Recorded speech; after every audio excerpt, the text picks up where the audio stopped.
WPEN Burlington, Philadelphia, a Beasley Media Group station.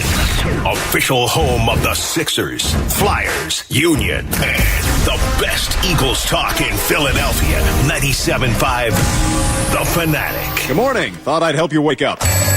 It's 6 a.m. and you're listening to The John Kincade Show, Philadelphia's longest-running sports talk morning show on 97.5 The Fanatic, Philadelphia. Let the party begin! The show starts now. Oh, yeah. Tuesday morning party with you at 97.5 The Fanatic. John Kincade Show. Bob Cooney, Connor Thomas, Pat Egan. As Mr. Kincade embarks on his week-long vacation. Hope he's having a good time with the family and everything's going well with them. Connor, how are you today with your Phillies shirt on yet again? I'm great. How could I not be? Trey Turner's good again. Bryce Harper just is turning baseballs into ash and dust. And I don't know. I mean, I'm just very, very happy with how this team is slugging the baseball. When I saw the ball come off the bat last night and that cloud of dust, it was like when we were little kids. You used to always rub your glove in the dirt or the ball in the dirt so you could get that effect where if you were catching and the ball hit it and boom. Hey, pop. That I knew that you were going to have a tweet not minutes later, and you did. 111.9 miles an hour. Is that what the velo was? I didn't see it. That's insane. Yeah. Were you calling? You were the one calling for it after it was hit because I didn't show it right away? Yeah. Yeah. And I was out at a bar, so I wasn't hearing the broadcast, so I wasn't sure if they said it, so I put it out on Twitter to see if anyone had heard. Yeah, that's insane. That guy's very strong, and he hit that baseball very hard, and I like him very much. I wonder what it is. I don't know if it's just comfort zone, body getting back into baseball shape. Why do you think his power all of a sudden's back? Not all of a sudden. I mean, it's been over, a few week period, obviously, but. Yeah, I don't know if it's a comfortability thing. Like before, he was still worried about the elbow. Like you hear about it all the time, and a lot of times I think about it with lower body injuries for, I don't know, like a football player or a basketball player. You tear your ACL, and the tough thing is mentally getting over whether or not you can cut again. Yeah, good Maybe point. it was a mental thing, like for him to really let his swing rip. Maybe it's just trying to lift the ball more because he feels like he's getting stronger. Maybe it's just he's in a zone right now. I really don't know. I'll tell you what, though. I like it. It's fun to watch. Another fun Phillies game, and one of us was there last night, and it wasn't me, and you were in a bar customarily. So I guess it was Patrick Egan that was sitting in the Phillies game last night. How was it, Pat? It was fun. Thank you for asking. You're welcome. You all right today? A little tired? Yeah, I'm a little tired. Dragging? Yeah, I think I spent as much time in the parking lot trying to get out as I did in the stadium. And it was packed, right? It was mobbed. Yeah, it had the late September atmosphere that we kind of missed for a while there, but packed house, and it was loud too. It was very, very loud. So it was nice to see because you kind of expect it on a weekend, but on a Monday you don't really expect that. And I was pleasantly surprised. So, I know Otani's in town and people are pumped up about that. And there's a couple of Otani jerseys rolling around the stadium. But for the most part, it was jam-packed full of Phillies fans. And it was really, really loud. And it was nice to see. Getting that playoff atmosphere already, even before the weather changes. It did. It felt like back in, 08, 9, 10, 11, when the weather would change, school would kind of come back, and it was as if the fans were kind of gearing up towards the playoffs. And not that there weren't sellouts going on, because there was a streak, but in terms of loudness and atmosphere, and you kind of got the feeling that you were getting ready for, you're like pre-gaming. But instead of pre-gaming to go out to a bar, you're pre-gaming for the playoffs. Yeah, it's amazing the energy that is being brought to that stadium when you have the likes of Kruk and T-Mac on the announcing, talking about what the electric atmosphere is. And remembering what it was last year in the playoffs when you had all the national media come in and say this place is nuts. It is. It's like the gear up is coming, right, Connor? I mean, yeah, for sure. And the way this team is playing, obviously, you mentioned Otani. If the team wasn't playing the way they are now, and they were playing, that kind of up and down ball that they were before, I don't even know if Otani brings this big of a crowd. Dude, I think he might. I had a Barry Bonds moment with Otani last night, where it was second and third with 2 outs, and you had first base open, and he came up, and I was sitting there, and I was like, if they throw him anything within 5 feet of the zone, they should absolutely just be fired out of Major League Baseball. And I've never felt that way. There are guys that you see that's like, okay, work around this guy here. Don't throw him this pitch. It's been a long time since I've seen a guy with first base open and said, don't even give him one in like the 4th or 5th inning of a game. The Angels did that last night with Harper. 2 outs, nobody on, and they just walked him. Gave him first base, said, we don't want you hurting us again, and then moved on from there. This team it's getting really fun to watch. And it's like right at the right time, and we talked about it. Was this Rob Thompson's plan all along? Now, you can't calculate that, okay, he'll get hot in August, and he'll get hot, and we'll hit home runs, and this and that, and we're going to talk about the home runs in a little bit. But I don't know. Maybe this laid back, like, okay, we're good enough. We know who we are. We are still that 90 to 92 win team. Now, here's where it plays out right now, Connor. Phillies are sitting at 73 and 58. 16 and 15 for the rest of the year takes them to 89. 17 and 14, 90. 18 and 13, 91. 19 and 12, 92. 20 and 11, 93. Where are you sitting? Still at 91, where I was preseason. 18 and 13. Yes, sir. Pat, anything change in your outlook for record-wise for this season? We could do wins and losses for the last 31 games if you guys like. Far too early to start doing math the way that you just did. So I'll just say that, no, nothing's changed. And what'd you have them at the beginning of the season? I don't remember. But nothing's changed. It was probably like 87.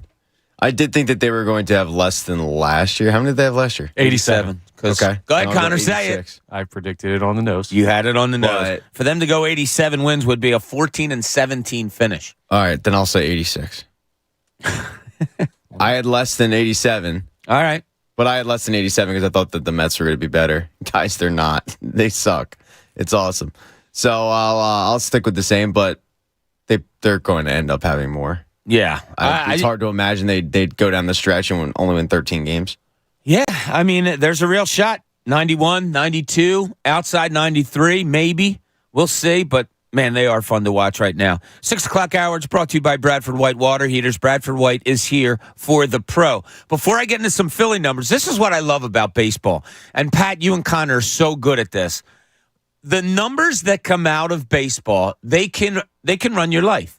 Like I when I was in fantasy baseball, when I was younger, I mean, I could just get lost in numbers for hours and hours on end, and that's what I love about baseball.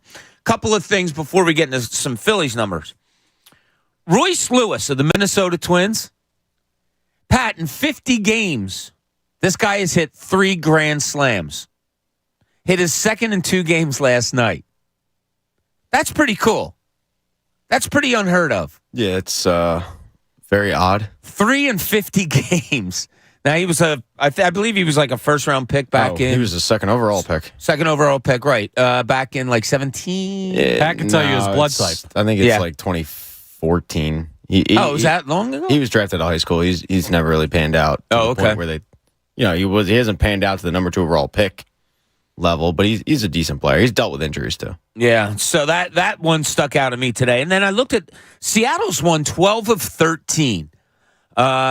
Playing pretty good baseball out there in the West. They're riding the coattails of one Julio Rodriguez. Yeah, he's very good. In his last 62 at-bats, he has 32 hits, a .516 average. 62 at-bats is nothing to sneeze at. Those are video game numbers. It's ridiculous, isn't it? And that's great for the Phillies. Why's that? Because the tougher the American League gets, the better chance if you get to the World Series, guys are burned because they played more games. Wear them out. Yep. Let them all get worn out. Not that the National League's tough, but not tough. Sorry. Correct something, by the way. What's Go that? ahead. Just double checked my work there. Royce Lewis was the first overall pick. And it was 2017, so I apologize, Bobby. that's okay. I don't know baseball. You and figure do. when we both get together, we'll get it right eventually. I thought he was drafted too. All right, so numbers-wise, let's look at what the Phillies have done, and it'll bring me up to my first topic here. 28 home runs for the team in the last 11 games. 48 in the last 21 games. Now 50 homers in August, which is a club record. It's only been 141 years. Club record for most home runs in 1 month. Watching the game last night, 5th inning happens. Trey Turner comes up, boom, hits his second of the night. I'm watching the game by myself. My wife comes walking through. She goes, "Did he just hit another home run?" I said, "Yeah." I said, "Team, I guess it was later on." I said, "Team has 3 home runs tonight." She goes, "Can they keep doing this? Are they just going to hit home runs for the rest of the year?" I said, "I don't know. That's a pretty good question. Why couldn't they do it earlier this year? Why all of a sudden are they doing it now? And is this more defining of what this team is, Connor, than maybe the ups and downs that we saw leading into the month of August?" It's a great question. The short answer is I don't know. I really don't. The same names are on the roster. It's the same guys. It's not like they added. You've been there. You've seen it. You've seen it up close. You know what long seasons are about. Yeah. So why? I listen. It's just it goes back to the way I look at baseball. Weird stuff happens over periods of months for baseball teams. A team will have a pitcher who doesn't do anything. A bullpen will stink. Guys will not hit home runs. And then all of a sudden, they're going to turn back into the player that you knew they were when they have a track record like these guys on the Phillies do. I don't know what flips it on and off. It could be that they're seeing a bunch of pitchers right now that they really just have a good eye on. It could be that the weather being warmer, they finally, I don't know, learned how to lift the ball and hit in the summer, hit in season. Like it may have finally come along. I honestly have no idea, rhyme or reason or anything to it. And I do think home runs are a little bit contagious, not just for a singular player, because some guys have penchants to hit them in bunches. But I think as a team, when you start hitting the ball out of the yard, it really helps you both in like a non-tangible way in that, you just kind of, it's kind of like momentum, right? You can't put a number on momentum. I agree with you. But also in a mentality way. Because if you're hitting home runs, chances are you're leading the team you're playing, which means you can swing more freely. You don't have to get into deeper counts and try and hit singles to score runs in tight games, which then leads to more home runs. A lot of stuff goes into it, but bottom line, this is just the team that they've always had the capability of being. So it's nice to see them reach that ceiling. It's inexplicable is what you're saying. Somewhat. There are a bunch of different reasons. I can't tell you what specifically, like what combination of it is.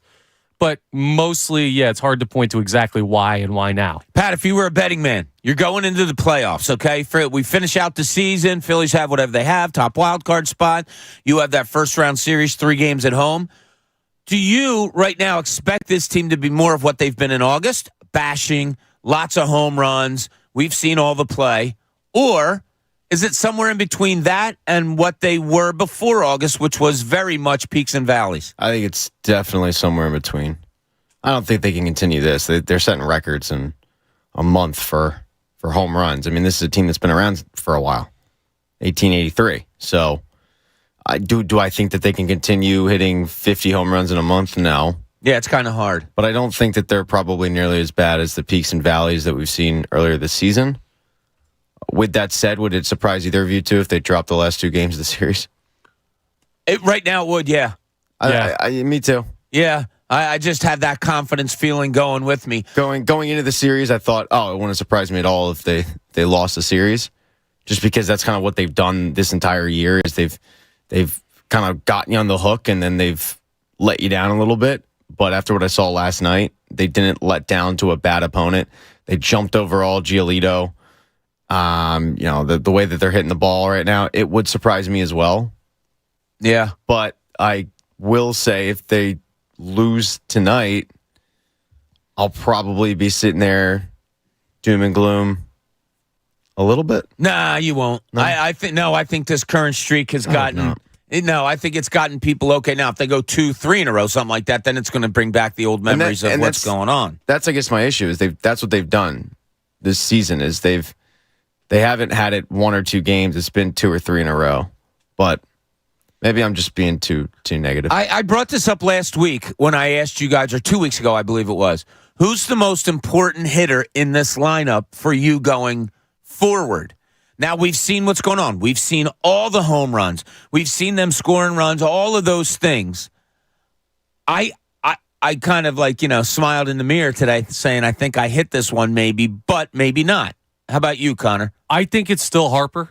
That's who I think it is, too. But Trey Turner is making a real good case for it. Yeah. That duo, it's a shame that Trey Turner struggled the way he did earlier because I don't know that we have the proper level of excitement for what those two guys are together. Not just this year, but like going forward for the next 3, 4, 5 years until they start to really like decline. And it will happen, but they've still got time left. And the way it's just like Turner gets on, he advances to second on the next at bat, and then Harper comes up and just mashes one in the right field. Or he hits a single and Turner's too fast. Or he hits a double and Turner was on first and he automatically scores because he's so fast. Like, they're an unfair combination when they're playing at this level. And I don't think we realize just how capable they are of playing at this level all the time. And it's true. It is.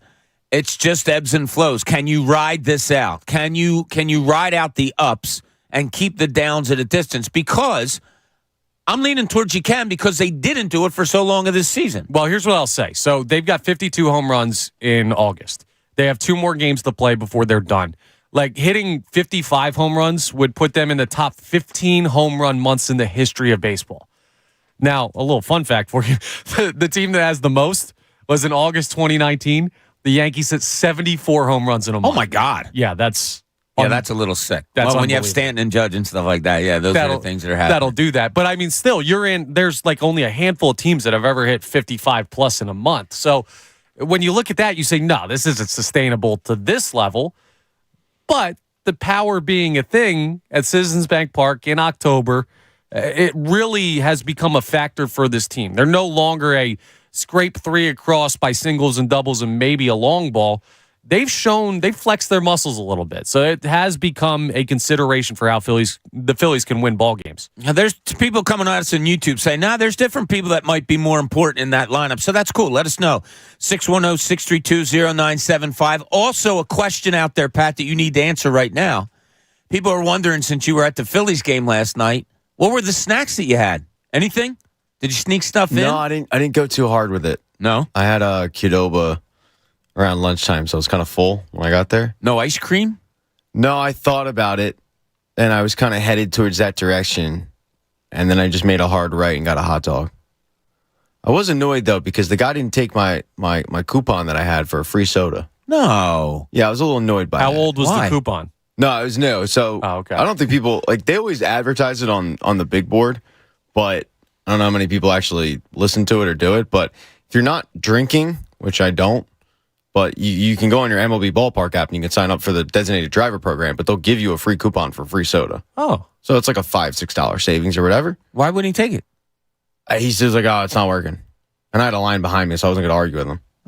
I went the other day to get my daughter's oil changed. My wife printed me out a $10 coupon. That's right. Went to take it. The guy said, I got a coupon here. He goes, yeah, I saw it. Keep it. I'll take it off. Don't worry about it. Wow. Yeah. Pretty cool. See, I guess that's the difference there, Connor, is Bob has one of those faces where not only do you give him the coupon, but you tell him, hey, keep it. Use it again. Use it again, exactly. And I have one of those faces where, yeah, we see your coupon, bud. You're still paying full price. Well, Bob went to high school with the guy's great uncle. So that's not all of a true. sudden- No. Yeah. InvisibleFence.com.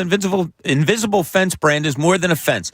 Their patented technologies paired with professional training so you have peace of mind that your pet is safe while giving them more room to run. Learn more at InvisibleFence.com. When we get back, we got some Eagles talk coming up because some interesting things played out a little bit yesterday, and Pat has a long-term question we want to ask you. This is the John Kincade Show here, 97.5 The Fanatic.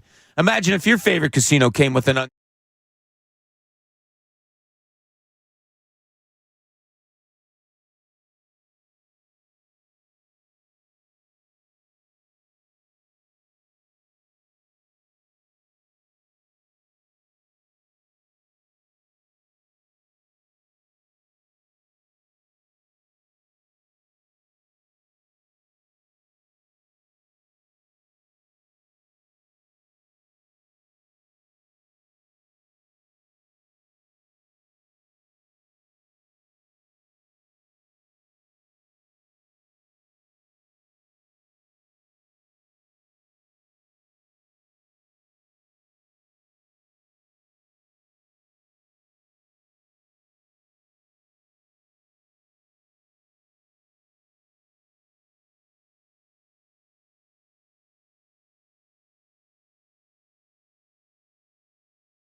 Whether you're at home or on the go, listen to 97.5 The Fanatic on Odyssey on your smartphone, Roku, LG Smart TV, Waze, and more. That's Odyssey, AUDACY. Check it out now.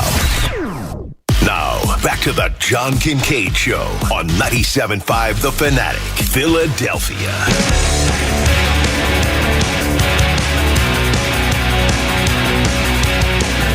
John Kincade Show here, 97.5 The Fanatic. Thanks for joining us on this Tuesday. Hopefully a lot of you have a short work week as we head into the Labor Day weekend. Now one of my favorite holidays, as you know, because I can't stand the summer ending. Is this weekend Labor Day weekend? Yes, it is. Monday is Labor Day. Oh, really? I didn't know that. How did you not know that? Well, I know, because you're probably not off. No, I think I might be. I don't know. I think you're off on Monday. I I haven't think we're gotten off that as far. a station, right? We're all off? Yep. Okay, right. cool. Yeah. And yeah, I am off. So happy Labor Day. Yeah, I don't love Labor Day, Pat. I don't like the end of summer. I like the fact that football's starting. That's all cool. If you don't like it, then work. No, well, I Celebrate can't Labor come Day- to work. I celebrate don't like Labor it Day so by much. working. No, that's not true. No, I mean, you're talking about it. You're not being about it. Take a stand. I'll tell you what. Work. How about it? No, I'm going to take it. I'm going to starting tomorrow. I'm going to take some days off. How about that? That doesn't please you, I can tell. No. I apologize in advance, but yeah, I'm taking off. Might go crabbing.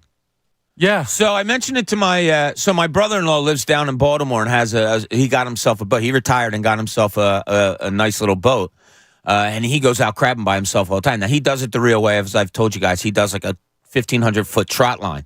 So he lays out a whole line, and you go back and forth with the line coming up on the side of the boat. And we can get a few dozen crabs. So he's been asking me to come down. So I casually mentioned it to my wife. I'm like, I got it down there. And she goes, why don't you do it this week? We got a couple of days off. So I might go down to Maryland and get me some crabs and cook them up nice. Well, that'll be cool. You like crabs? Yeah, I don't like crabs in the shell. I like lump crab meat, but I don't like anything. You're a lazy crabsman. That's why I don't like bone-in wings. That's why I don't like fruit that you need to peel. That's why I don't like anything with a bone in it. No, I don't want to have to work for the food. He's a lazy eater, Pat. No, I get that. It's 2023. I'm not a caveman. I get that. Make my food the way I want it so I can consume it quickly and get on with my life. Preach, King. Yeah, I hear you. I could and have and love to go crabbing. We steam them up and we put them on the newspapers, and I sit there and I'll pick crabs for 2-3 hours. That's the thing. I could do what you do in 20 minutes. I know, So I just hear you. make lump crab. I don't know what it is, Pat. It's ever since I was a little kid and my brother-in-law used to take me crabbing and go out there and you catch them and you're like, oh, I remember this one. And then you're picking it and oh my God, and it's so delicious eating it after you just caught it. No. No? It reminds me of sunflower seeds. I was out on sunflower seeds because you have to break them out of the shell and then spit out the it's, shell? It's so much damn work. I don't like them. So I just don't eat them. That was my biggest violation as a baseball player growing up. I wouldn't chew the sunflower seeds. I would just lick the flavoring off of them and then spit them out full. Oh, he's Gabe Kapler. I think a lot of people did that. Oh, really? Yeah. I thought that was a very not normal thing. I got yelled at by a lot of people for that. No, I mean, I think, well, for me growing up, a lot of people did it like that. But, I think the whole thing of cracking it open with your teeth and then digging it out, it's so much damn work. Yeah, it's too much effort. There is a science to it. So you go with a big glob on one side of your mouth, cheek. You crack, spit out the seed or spit out the shell, and then you put the seed up in your on the other side of your mouth, and you save them until you crack them all. What are you, and a then have all the chipmunk? seed. Dude, what? Yeah, it's Just pretty cool. eat the food. That's what Yeah. I'm talking about. Because when chipmunk you're playing behavior. baseball, and I'm serious about this, baseball is so slow mentally. You have to keep your mind in the game. You know it better than anybody, Connor. I really think one of the reasons guys do tobacco and seeds and all that stuff is to keep their mindset on doing something else while there's so much Absolutely. downtime. Yeah, you well, gotta that's kill why time. I did it. I had the science of getting the but seed you in don't one have- side of my mouth and That's spitting out the shell. And Bizarre. You're right that you have to kill time. You don't have to do it like a rodent. You can not just a rodent. You can just eat the seeds. No. you chew tobacco. That's gross. No, That is gross. I do not. I do big league chew, and it's You're very such good for a you. liar. Very gross. Oh, you're going to get in trouble? Shut up, Bob. She's not listening. 6:30 in the morning. Yeah, nobody's listening to us at 6:30 in the morning as we discuss Bob's sunflower seeds habit. David Sunflower Seeds, the company. Yeah. I don't know if they still have them. I would think they would because there's a lot of people like me, but they used to have like seedless sunflower seeds. Really? They were already cracked. They were salty. They were great. Yeah. Did they have different flavors or just? This is years ago. I don't remember. They had chocolate covered sunflower seeds, which are phenomenal. Now they have so many different kinds. Yeah. But I would have bought those. I did. I bought those before. They were delicious, but the whole idea of cracking the sunflower seed, no, I'm out on that. I still kind of like a little sunflower seeds once in a while. It seems like you really like working for your food. It's kind of laid out. Yeah, it does seem like that, right? I don't mind picking crabs, and I don't mind shelling out my sunflower seeds. Wings, you don't. I've never seen you order boneless. Lobster. I hate. Like, I really am cringing as I say this, but I kind of agree with John on this. If they're boneless, they're just nuggets. Yeah. Yeah, but right, okay. Still delicious, but food is not supposed to take up. Like, I don't want food to take up part of my life. I want to just eat quickly and get on with the stuff I want to do. So when you go to a restaurant, Connor, are you typically, how long does it take you to eat your meal? Now, I'm a slow eater. That might be what it is too. Okay. Like, I'll always be the last person to finish my meal just because I don't have a huge appetite. Like, I don't eat a lot. But I just I want it to happen fast. I don't want to spend my whole day picking crabs or peeling stuff or working for stuff. Just eat it and move on. That could be an age difference thing, like you're still on the maybe yeah. I'm just kind of maybe when I hit down 90 I'll turn into like my favorite part of being on the road when I was covering the Sixers was those nights where I knew I was alone, like I wasn't near the team, so there was nobody really to go out with, and I would go and get a nice dinner by myself. And it might be a good steak somewhere. Like there was a place in Oklahoma City I always went by myself. Great steak, glass of wine, take your time, eat, enjoy, and boom, that's it. But you can't do that. No, I can. The steak, as long as it's not bone-in, I can enjoy it as long as I can eat it easily and don't have to pick around stuff. And I'll take my time with the liquor or the a bone-in steak. You would annoy you? Yeah, I'd rather have no. When the bone's in the meat, it makes it juicier and more tender. I don't care. I don't want to have to eat around it. I'll sacrifice the flavor. Like a T-bone, you're fine. I'll sacrifice the flavor for the convenience. Okay. If you say I would go to a worse restaurant that's 10 minutes away from me than a better restaurant that's 30. All right, I'll give you that. Steak's different, but I know what you're saying. Yeah. Steak is different. Real quick, though. Yes. You mentioned you would go by yourself. You never had self-conscious about that. I'd be very self-conscious about going. What do you mean? Why? Getting food by myself. I don't know. I go to the movies by myself all the time, but if I had to go to a restaurant and say table for one, I think I'd be very self-conscious. Well, you have to think about like a guy that was like, oh, I'll just go to the bar. No, I would. There's different rules there. Or I could do that. I would go to if I was getting a nice steak and I was by myself. Yeah, I wouldn't mind going to the bar if there's a TV in front of me and still having a really nice dinner. Yeah, but I don't. I had no problem. No, because you're out so much. I mean, think about how many times I had to go out to dinner, go out and get meals on the road. Being alone a lot of times was pretty cool. Hey, before we get into some Eagles talk, let's check in with Vernon in Philly. Wants to talk Otani. Vernon, you're on 97.5 The Fanatic. What's up, buddy? Hey, good morning, guys. 2 points. The first point was when he was talking about Otani. I think it was in the fifth inning, whatever. It was 2-on, and I think Bailey Falter was on the mound. And it was one pitch. Not Bailey Falter. Bailey Falter's not on the team anymore. Okay, it was Matt Strom. I forgot. Strom. That's right. My bad.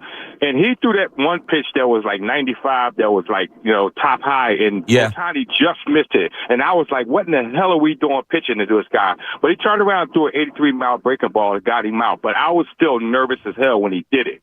Now, my second point was that pitch that Harper hit.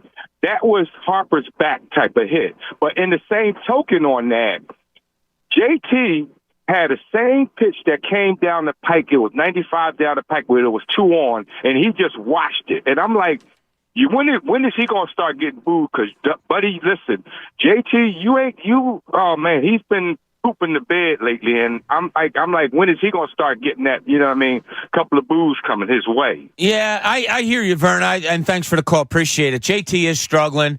It was two consecutive curveballs that he whiffed on, and I think there was another one out of the zone. I think he was looking for that, but you got to always, well, to me, 2 strikes, you got to always be sitting fastball and then adjust to off speed. Yeah, the boos aren't coming, though. And I'll tell you why. Probably not. He picked a really good time to struggle. The team's Everybody else is doing great. Winning. Yeah. Like when Trey Turner was struggling, they were losing series and losing baseball games. When Kyle Schwarber was struggling early and hitting below 200, I mean, he still is, but when he wasn't hitting home runs, like they were in their bad stretch before they turned it around. JT's in a bad slump right now. Yeah. And I really do just think it's one of those baseball slumps. I don't think he all of a sudden stinks. No, I could see him breaking out of it. And when he had 2 singles on Sunday, I thought maybe that was the start. But we saw that sometimes it takes time, right? Yeah, we saw that with Trey Turner, where it was kind of like the engine would sputter a little bit. He'd have a 2-hit day, and then he'd come out and strike out 4 times, and then like continue to do that. I just think it's mental, and he needs to break out of it, and hopefully he will over this next month. But he's really getting covered up by the fact that the team has hit 52 home runs this month and is playing really good baseball. And Thompson's done a good thing, moving them down in the order, and they're overcoming it. Yeah, I think if they were struggling like they had been, then he's probably getting I wouldn't say boos. There's murmurs around the crowd. I don't know if he's at the stage of getting booed yet. I'm not saying that he's not above it, but he's such a well-liked player that I don't know if there's much he could do to end up getting a resounding audible boo that you would hear through your TV screen. But Connor's right. I mean, you don't really notice it because everybody else is hitting. Yeah. And nobody cares about the guy that went 0 for 4 when everybody around him's going, 2 for 3, 3 for 4, and they're winning by 5 runs. I also think his lack of emotion, not that he's not a fiercely competitive player, but he keeps himself stoic. I think that helps too. I don't think the fans react all that much to that. BQ Basements and Concrete. If your basement or crawl space smells musty or has watermarks on the block walls, you need to get a completely free home inspection from the experts. Call BQ Basements and Concrete because the problem will only get worse. Okay, I found it a odd, shall I say, yesterday. That I have the news on, it's kind of just background and stuff. They get to the sports, and it's A.J. Brown up on the dais talking to reporters, and he brings up, now I don't know if it was I want to know how you guys kind of read it. It wasn't really in a controversial way. I don't think it was he was calling out fans or anything like that. But I guess the way the question was posed made him say, I don't know why people have to pick between me and Devontae. You have 2 number 1 wide receivers. Why can't you just be happy with that? Yeah. There was just a tinge of, to me, I didn't want to hear that. Listen, but isn't that the right way for him to have handled it if you are going to hear it? Like, I don't think he handled it poorly. Yeah, that's the thing. Like, I don't love the fact that he's bringing it up and that's on his mind, but if it's going to be on his mind, like, it's kind of like what we got through with the Hassan Reddick contract thing earlier. Is it a conversation we want to have? No, but if the conversation comes up and he handles it well, does it really matter like all that much? You know what I'm saying? I totally know what you're saying. I guess I didn't like that it was asked. I guess I don't know because Pat, are people really talking like this around the city? Like he made it sound like, everybody has to decide between me and him. Honest to God, I haven't heard that here at the station. I haven't heard that among my friends talking, among us talking. I mean, I can't stand him. I'm a Devontae Smith devotee. AJ Brown, AJ who? Guy sucks. Yeah, I haven't heard anybody say that. I think it's probably the best problem that the Eagles have had in a long, long time. If you're my age, you grew up with a dynamic duo of James Thrash and Todd Pinkston. So to have these 2 guys out in the field, you make a point. I mean, it's truly a beautiful thing to watch as an Eagles fan. I haven't heard this. I think, and I don't like calling out media members, but I think it's just we've reached the point of training camp where media members are grasping to find stuff to write about and to talk about. So they'll throw that out there because they got one tweet or they saw one tweet because they've written about everything there is to write about with training camp and they're just limping to the finish line, us included. But it's like, all right, I'll throw this out there. AJ, have you noticed that there's a disconnect and there's team AJ and team? No, I'm sure he hasn't. Yeah, because no one's sitting there in Lincoln Financial Field. And if you really like A.J. Brown and Devontae Smith catch a touchdown pass, you're not sitting on your hands going, wait, I can't cheer right now. I the reason I brought it up and the reason that it caused me a little of, like, seriously, wasn't because of his answer. And it wasn't that I think there's anything going on there. I guess it was. Why was it asked? Well, I think people get super sensitive to even like a whisper of something potentially negative when there's no negative news. We just talked about it yesterday, about the lack of excitement or the lack of buzz around this Eagles team kind of a little bit that you feel, Bob, because we're so confident that they're going to be good. When there's silence, it's much easier to hear a whisper, even if that's not loud and you got to answer. We got Confucius here. No, I know. I think Connor's onto something there. So do I, absolutely. Yeah, there's not a lot going on around the team. So the complaints that maybe some of these guys see that cover the squad, maybe the complaints kind of jump out more than anything else. Right. And they might not think of them as big complaints. It might just be like, I saw a tweet or two about this. There's literally nothing else bad going on. There's really nothing else good going on right now because we're in that dead zone between the end of preseason and regular season. So why not just address it and get ahead of it before it becomes something? Go ahead. I'm sorry. There's also the point of, we've also reached the point of preseason where, I think there's a misunderstanding in terms of maybe some tweets that might get sent out. If you're with your buddy, and Bob, you do this all the time. If you're with Rock, Tim, Glenn, Scotty Rigo at lunch, you guys end up talking about, all right, who's the best of this? Who's the best of that? So there's probably some guy out there who's talking to his buddy about who's better, Devontae Smith or A.J. Brown.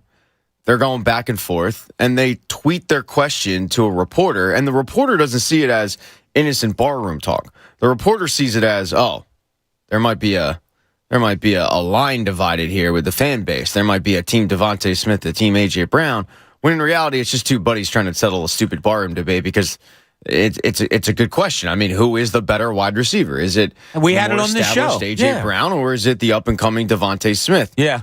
In all honesty, they're both number ones, and that's what A.J. Brown said.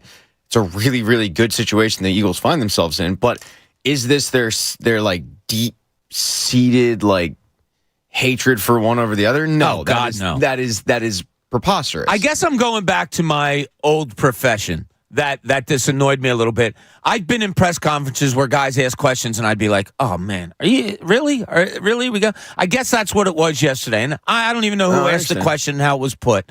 Well, I do, but it has nothing to do with that. It's just like, really, what are we trying to do here? But did you, in your previous profession, did you get to a point, whether it be in season or right before the season, where you were limping to the finish line to find stories to talk about, and maybe a season that you could tell either people just didn't care about, and you covered the process, which was painful to watch. Did you get to the point where you're like, I'm just grasping at straws to fill 2,000 words? It always comes to that at some point, but mine, and I'm not saying this is everybody, mine would never be, let me drum up controversy here to find a story.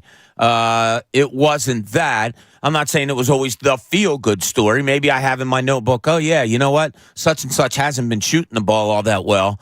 Something like that, something that really pertains to the, to the product you're putting on the field, the court, the ice, whatever. But, yeah, it just didn't ring well with me, and I agree with both of you guys. The way A.J. Brown handled it was perfect. Yeah. I just didn't know what the bring-up was for. We're all Team A.J., right?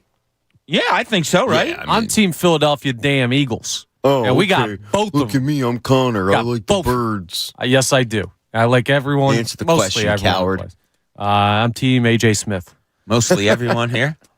No, I'm Team Devontae Brown. Did you say you like almost everyone here? There's only three of us. No, I meant with the Eagles. Oh, okay. Yeah, we still have to figure out. No, but he also meant with us. Yeah, I was thinking. You guys can decide between the two of you. All right, we'll figure it all out. Bob. This is the John Kincade Show here at 97.5 The Fanatic. When we get back, I got my 7 o'clock question of the day for you. And Connor's got a little comparison thing when it comes to a certain slugger in town and a certain slugger that's visiting right now.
WPEN Burlington, Philadelphia, a Beasley Media Group station.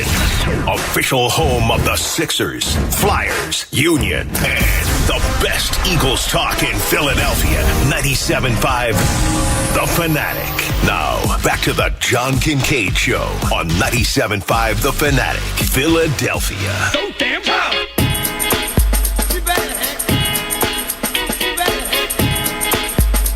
John Kincade Show here, 97.5, The Fanatic. Bob Cooney, Connor Thomas. The affable Pat Egan in the other studio. I feel like, do you guys have a routine to a part of your day? Like a little thing that you do every day that's off the cuff of work or, anything that you have to do? Can you give me an example? I guess. All right, so I'm in a slump. Okay. I do every day. I do the crypto quote, the crypto grapple, whatever it's called. I do the crosswords, and I do. What is the crypto quote? It'll be Sam Bachman-Fry. Tell me about that. so. Crypto quote is like it'll be other letters that are put out there. Zodiac and killer it's over here is look, just. I'll show you like that. The crypto quote. It's right there. What, a crossword? No. Look and read if you can read. Oh, Look it's a at crypto. word jumple. Yeah, but no, whatever. Yeah, so, you say crypto, bud, and everybody's thinking you're talking about like you're researching Bitcoin. You're big Just into say word jumble. crypto quote is what it's called. But anyway, yeah, so I do it every day. And so, you how it is when you do puzzles and stuff, it gets easier and easier. Like 3 out of the last 10 days, it's gotten me. And I feel like my brain's in a, much like JT Real Muto right now, I feel like my brain's in a slump. You guys don't do anything like... What do you mean it's gotten you? I haven't been able to figure it out. You need a hand? It's... No, it's just Well, like... the same thing happened to my grandfather when he got, later in life. His mind started going. JT Romuto is getting Really? older, and we talked about the wear and tear on Really? his body. Well, maybe, Bobby, Wear and you're just tear on getting my older, brain? too. I think you need to transition to puzzles. I do the puzzles also. No, not like crossword, just like regular, like Like- find you a nice 500. Like a 1,500 piece puzzle? And No, then 1,500, you'll 200. gradually go down, and next thing you know, you're 95 years old doing like a Mickey Mouse, 6-piece puzzle. I start getting nervous because you guys bring up like that age thing and stuff, and it got me. And we're then joking. yesterday I sat down and boom, got it like that. So it made me feel a little bit better. And today's looks easy because I can get the first. I got the first 2 words already. But, I guess the thing I do kind of every day now is for just about every day was the immaculate grade. oh yeah, that's Baseball. right. Yeah. Have you found yourself? No, now I have to say you are phenomenal. when I at get the baseball when I grid. get immaculate, it's usually a very, very low score. But that's maybe once a week because I get too cute with it. Yeah, you come up with some really good. He's phenomenal. Yeah. Are you doing it every day now too, or no? The immaculate grid? Not as often, because No? I'm not that good at it. I really am not. I've always been a Philadelphia sports fan over a sports fan. So I don't like when people leave here, whatever. See ya. I'm the same way with the other sports. So like football, I'm not bad with it. It just annoys me because the names I'm picking, they're all like 34%. And I think Yeah, it's because you remember the star players, right? Well, you it's remember because you're like, normal. the quarterbacks, the wide receivers, the running backs, all that. Yeah, normal people, unlike you, who, and I say this in a great way, remember every little detail of so many things that you're phenomenal at it. I don't know. Yeah, I don't have a way to defend myself on that one. You're not defending yourself. You should say just thank you. But like, because I think you are spectacular. Go to the baseball one, and if it's more than 10%, I get mad. And then you go to the football one, and every name I'm pumping in is 35%. Like I don't find the enjoyment in it. The challenge of the baseball one for me is trying to get the lowest percentage. So for those out there that are listening that aren't exactly familiar with the grid, the immaculate grid, I don't want to gloss over. Pat, explain what it is real quick. It's a cross grid. It's on Baseball Reference bought it, but it's so today's right now. It has the Diamondbacks, Gold Glove, and Cy Young at the top, and then you have the Tigers, the Guardians, and the A's on the side. So you would have to match up somebody that played for the Tigers and the Diamondbacks, and then someone that played for the Tigers won a Gold Glove, and someone that played for the Tigers won a Cy Young. The award ones I don't like because at times there's like 4 answers, so the percentages are bad. But it gets pretty challenging. I think baseball is harder than football. And I think I disagree with you. I know you do. It amazes me how good you are at it. Like he comes up with names, and you and I are looking at each other like. And I'll go back to names in like the 80s and 70s, and that's good for it because you get a low percentage. You tried to test me the other day. How'd that work out for you? Which one was that? You really? I think it was like Phillies 30 stolen bases, and you went Juan Samuel, and I went Ben Revere. And Juan Samuel didn't. It was Juan a 28. Samuel, Juan Samuel did. He was at 3%, but Ben Revere was at like 2%. Yeah, you beat me by a percentage point. Yeah, there was some, and there was like another one too that you threw out, like a random name. I didn't even know who it was. You threw out, and I don't remember the connection, but you threw out some random name. Right? Did I throw out Dave Cash? No, but it was somebody I've never. It was somebody's brother. It was. Oh no, that was when we were doing the teams. It was George Brett's brother Ken. Yes, of different teams that he played on. Somehow, whatever. Phillies got the wrong Brett. Whatever player I chose. Well, they got the wrong DiMaggio as well. They got Dominic DiMaggio. Whatever name I threw out there for the same question. 0.1% It lower. might have been the Royals. I might have put out like Bruce Chen. Yeah, And it was lower. pitcher. He was also Orioles, no. right? I put out Paul Bacco. Oh. I don't know. Now everybody knows these how people Pat's are. mind works just a little bit. You should have gotten a hint at that like two First Fridays ago when we were going through my Wikipedia history. And John was like amazed because most of my Wikipedia history is like random players or random drafts because it'll pop into my head. Can I ask you? Yeah. Why do you care? Sometimes you don't care what you Yeah, remember. You just remember. No, but he's like looking it up on Wikipedia. That's a level of care. I'll give you, okay, so the Royce Lewis thing. I'm pretty sure he got drafted second overall. I thought it was 2014, but then I'll go on Wikipedia and I'll look up my work to make sure that I was correct, which I wasn't, by the way. It was 2017. He was the first overall pick. And then I'll get curious and go, okay, well, who else went in that draft? And then I'll be looking up the 2017 draft. And I'm more times than not, I find myself in a wormhole. Or like last night, me and my three buddies went to the Phillies game. So it was me, Charlie, Jack, and Tony. And we were talking about the prospects that the Phillies gave up throughout that run, that they were trading everybody.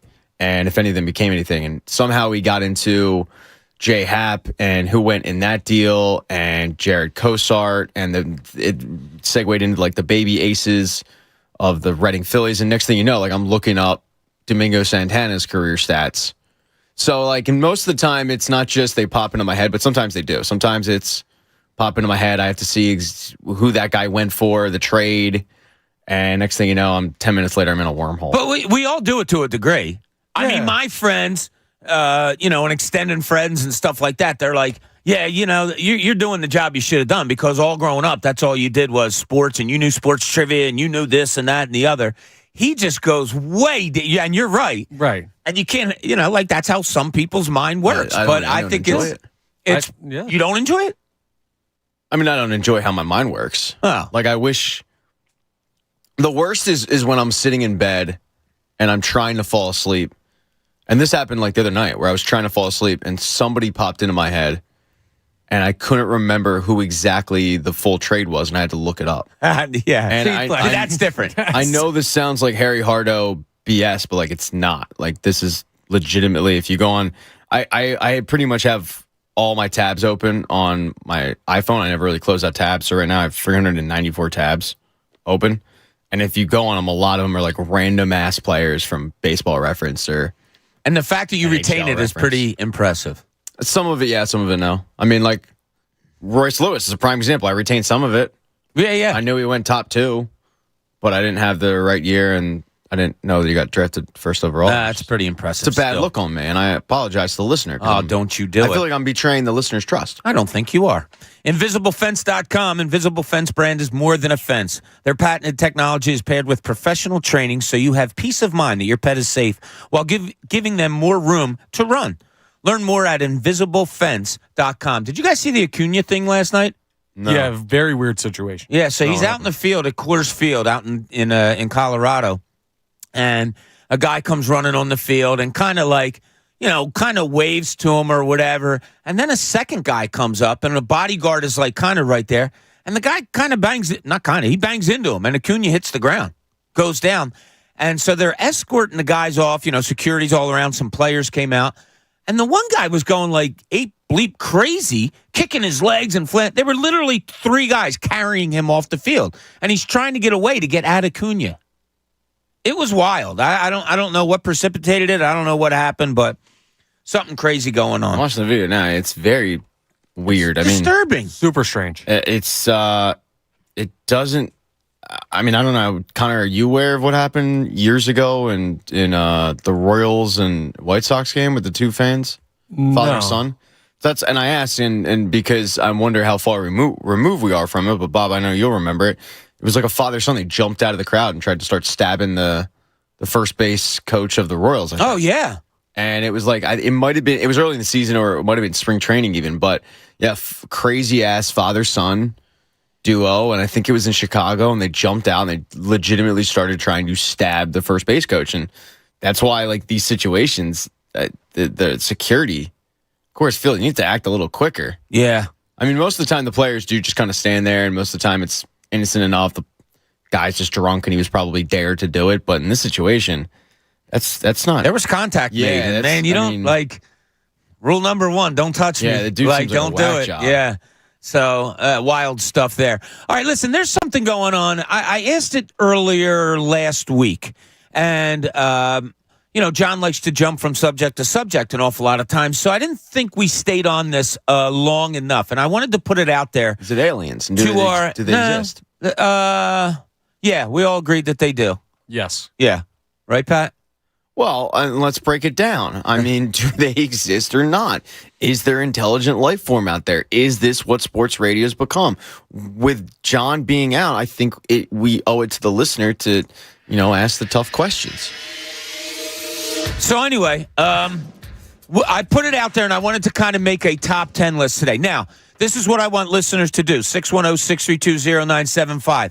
You need to act like you are a reporter at a press conference, okay? So it can't be rambling. It can't be first thing you're taught as a reporter. Make your questions concise and make them precise. Get it out. Get what you want answered as soon as you can. Keep the person you're interviewing engaged. So I'll ask the 2 of you. You can give your answers right here, and then we'll open it up to callers at 610-632-0975, and we can do this for the rest of the day.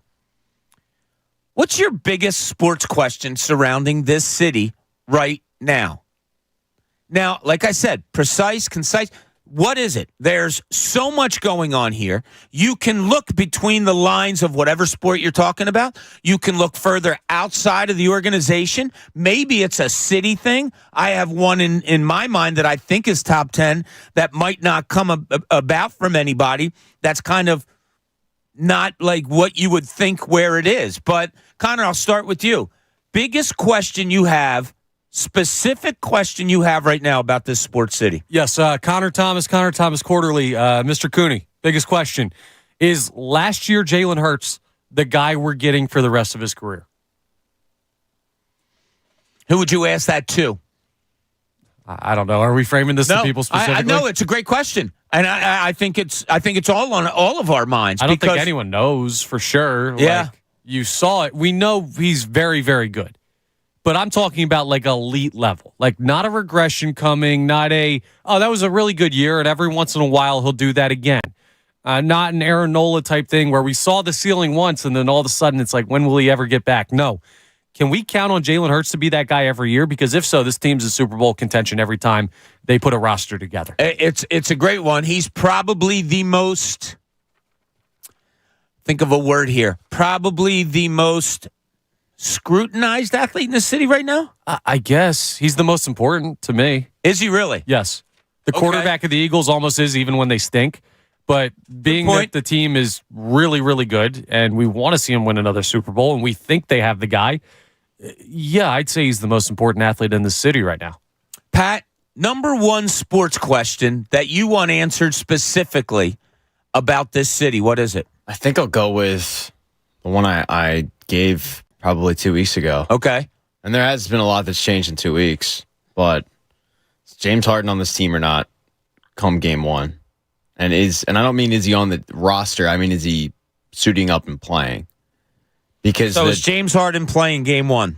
Yeah, look, this team is only going to go probably as far as I can't believe I'm saying this, but like James Harden will take him. James Harden not being on this team, does anybody foresee this team doing much in the playoffs without a James Harden type player on this squad? Probably not a whole lot. Now, we can sit there and call him names and say he's being a baby, and you won't be wrong. But the fact is the fact, and this team is a lot better with him than conversely without him. I mean, they don't have a lot of options besides James Harden. So if he's going to sit there and hold out and not play, or if he's going to be a disgruntled employee and affect team chemistry on the court with a new head coach, I mean, you're looking at redoing the process, but not redoing the process. And this is why I mean by that is like you're looking at being a mediocre team that is going to kick the can down the road, you're basically becoming the Flyers, like what they were before they fired Chuck Fletcher. Convinced that you can contend when the fan base and most people around you go, no, you can't. You're too blinded by it. You're too close to it. And this is why yours is a great question. Because after you asked the perfect, concise question, you went on and talked about how many different avenues that one question can go, right? Because if you don't have James Harden, who do you have? If you do have James Harden, is the president of basketball operations still here? Where are you going with all of this? And ultimately, is it good enough for what you're trying to accomplish? So both of you came up with really good questions. We'll open it up, 610-632-0975. What is your biggest sports question in Philadelphia? All right, buddy, what's yours? I don't know if I want to take up 3. What do you mean? There's a billion. Yeah, it's Philadelphia. Yeah. But like, okay, you can't pose the question and then be a coward about it. all right. I'll He pose was the a one. reporter. You're going to I'll pose deprive the one. people? No, I wanted people to give me theirs too, so I didn't want to take it away from YouTube anybody. is blowing up right But now. We want Cooney. I'll tell you the one that I said was kind of out of the. Is this Sixers arena going to be passed by the city? Now it's further thinking down the road because we're talking 2029. We're talking 6 years and all of that and everything that has to come about. But I think it's going to become not only one of the bigger stories in the city, whether it passes or not, but if it doesn't, Pat and Connor, I ask you guys, if it doesn't, if for some reason this Sixers Arena thing, the city opposes it, they find that there's no way, it was a hope dream, all of that stuff, is that I don't want to say another, but is that I'll say it, another little black mark on the organization? I mean, it wouldn't be a good thing. Well, a lot of fans would think it is. Oh, it's good. Thank God they didn't do that. That would have been stupid. Right, but them not being able to get what they want, I mean, how often do you see a new stadium proposal just not get passed? Like, maybe we don't hear about it because I'm not zoned in on whether or not the Kansas City Royals want to build a new stadium or something like that, but I got to imagine that largely when you build out a plan like this and this much thought goes into it, more often than not, like 95% of the time, maybe even higher than that, it gets passed. Like, why are you not able to come up with a plan that works for the city and works for you and has a cross-section of that? It would just be, another thing this organization can't get right. Whether that's fair or not, like, that's how it's going to be perceived. That could be the outlook by some. Yeah, right. That'll be the outlook a lot of people have. Yeah. Yeah. Pat, how big of a black mark would that be? We know Edelman, we know Josh Harris, all these guys that want to have their own arena, don't want to be renters anymore, all of those things. If it doesn't come to fruition, if they've put all this time and effort into it and it doesn't work, how big of a stain does it put on the Harris, Edelman, all that group? I don't necessarily think it's as big as you might think. I don't think. I don't know. Something. It's hard to lament an ownership group or front office for not getting it. You know, if they've put the renderings out there, but it's not like we've been in the building. It's not like it's been built. So it's one thing when you've had a championship contender and you've watched them live and it blew up. That's one thing because you've actually seen it. You've been pretty close to getting there. This is different. It's at this point, it is kind of a pipe dream. It's renderings. It's pictures. That's all it is. So I don't think the fan base is latched onto the idea. Also, we're so far removed from it actually becoming a thing. And I don't mean it getting voted and passed. I mean it actually being built and open.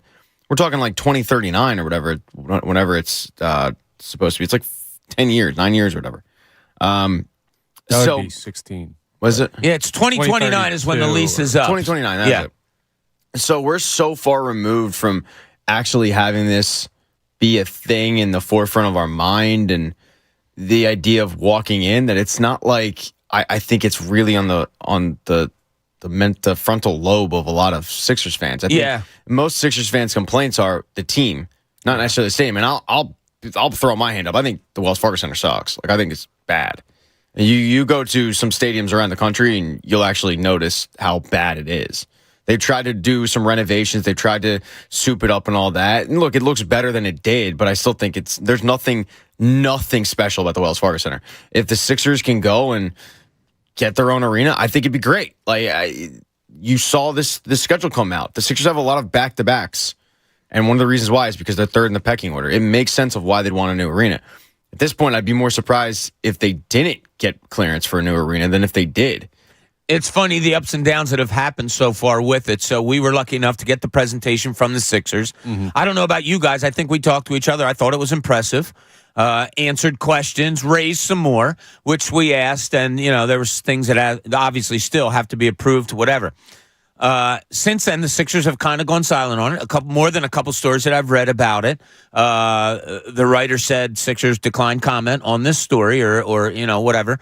And now you're getting a lot of pushback, obviously, from the people in Chinatown and different leaders in that way. So it's going to be an up and down journey. Where it ends, I think, will be.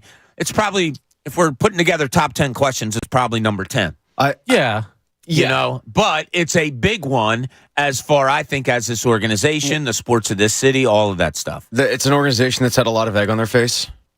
So I do think it's a really good question of, is this more? Is this added?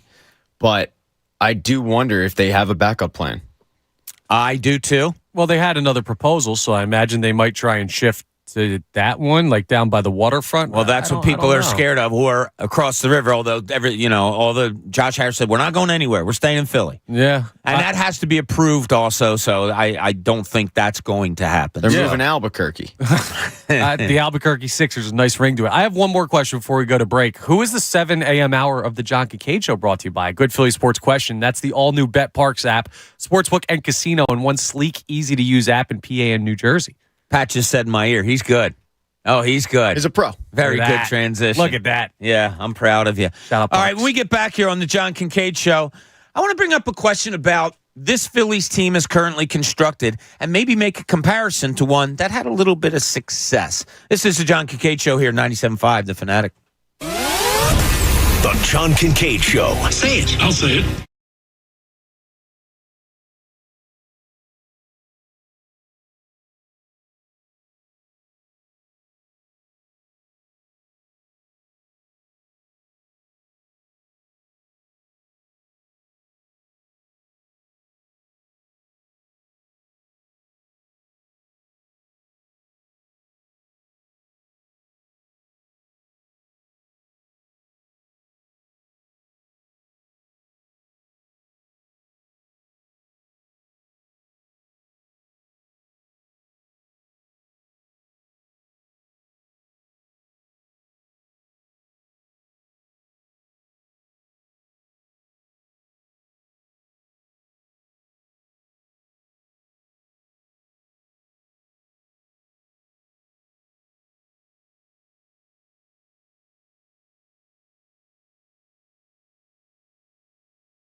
Philadelphia.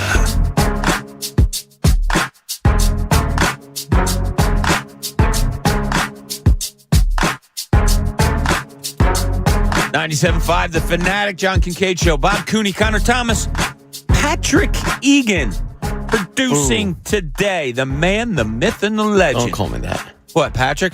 Yeah. Did you get that in like grammar school, high school, or anything when people were pissed at you? Yeah, or? I have PTSD from all the teachers yelling at me. Oh, yeah? That Mr. Egan.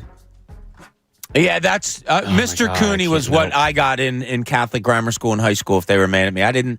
Nobody ever called me Robert. I guess I was Bobby. I'm still Bobby to like the girls that I grew up with, went to high school with, that I'm still friends with, most of them.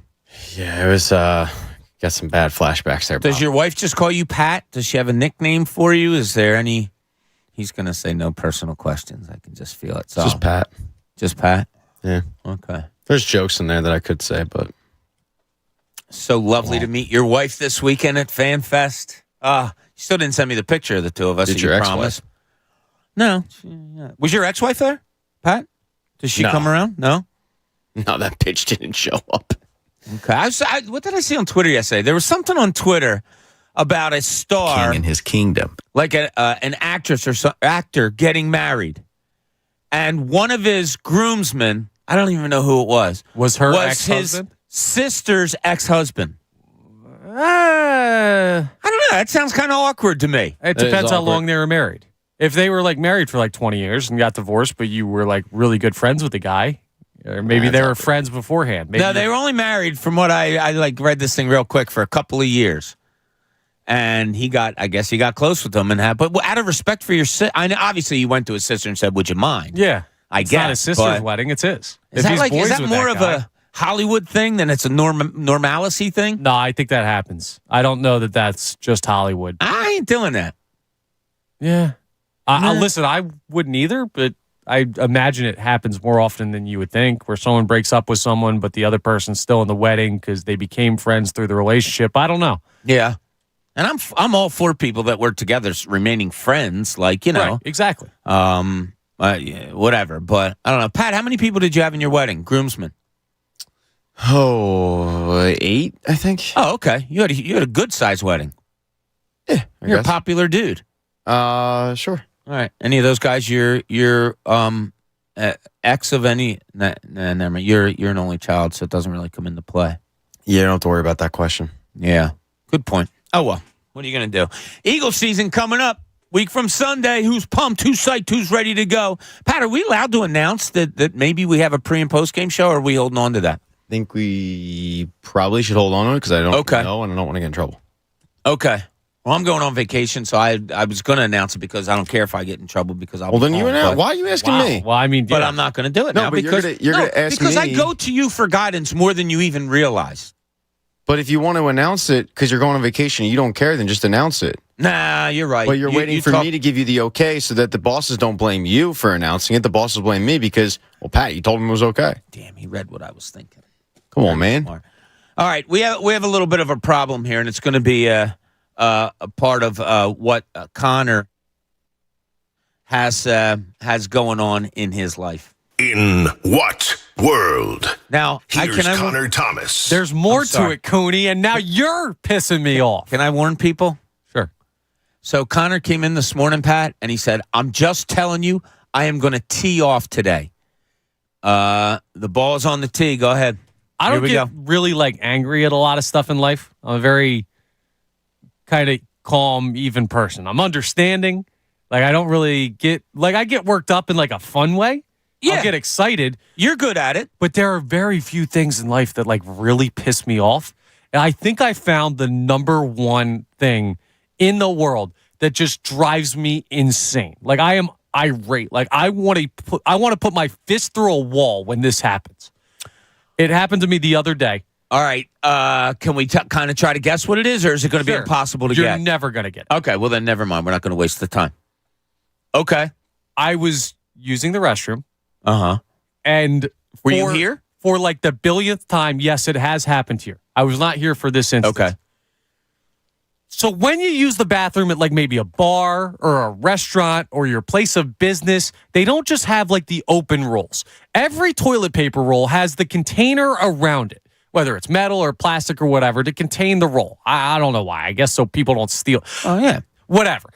But every once in a while, what they'll do is they'll put a roll in, one of the big industrial rolls that's too big for the damn container. And you go to try and pull the toilet paper off, and you get one square, and the roll's too heavy or it's too tight on the container, and it just rips one square. And then you got to stick your hand up in there by the spiky things and like push the roll manually to pull it out. And you got to go one roll at a time, and it's going to break. And I'm sitting there losing my mind. We can build every street curb in the world to be the same level so that car doors don't open into them. But we can't build a toilet paper roll holder that's big enough to contain the toilet paper roll? Like, why is there not regulation for this? Why is it possible that one could be overstuffed? And the people putting them in there, why do you not realize it's too tight and you just slam it in there anyway? And then I come along and I got to come back from a break, but I'm taking too long because I can't get more than one square off at a time. What is wrong with us? What year is it? Have we not put a person on the moon like 100 years ago and we can't figure out the right size toilet paper rolls? Folks, this drives me insane. I hate it. I hate it. I hate it. I hate it. Well, I mean, there's a simple solution. What? What? Yeah, okay, we'll let him go with the applause. Why are you pooping in bars? That's the takeaway from all this? That's the takeaway you had. Yeah. Really? I really try not to do that. Well, yeah, I try not to do that too, Bob. Well, sometimes it happens, okay? That was the takeaway. You're real mature. I'm just... The takeaway was, maybe you should hold it. As if Connor is home the entire day and is just holding it in so he can go take a smash at a bar. You know what I hope, That's Bob? your thought? I hope one day you go out and you have butt water and you go and you've got a big time situation you got to clean up and you get one square at a time. You know what? If I was to create like hell and put bad people in it for eternity, it would be one square toilet paper all the time. All right, so Mopar has a solution. What's the solution? Bring your own toilet paper. No. Why not? No. Why not? Because it shouldn't be on me. Then I become the it's weird upsetting toilet you paper so guy. much you need to come up with a solution. No. Yep. You got to go in your bathroom, wrap a whole bunch around your hand, put it in your back pocket, you're good to go. No. Why? That's not it. I think Mopar's on it. Way to go, Mopar. I'm bailing out the people who are responsible for this, and I will not do that. I will not become the weird toilet paper guy to satiate the people who are not building toilet paper regulation holders. I'm getting a lot of backing on the YouTube page, people saying, ew, who goes to bars and does it? I understand that sometimes nature calls, that but... was just a throwaway thing. Maybe it's a bar, maybe it's a restaurant, maybe it's an office. I don't know. I'm just saying the places, airport, the places where they have these actual holders, not at your own home, but the ones where they have these like industrial sized. Yeah, maybe in like the fourth floor stall. They might have that. Exactly. Well, you can't use that after half an hour, so make sure you get it in or get it out, I should say, before then. Connor's dead on. You've never dealt with this?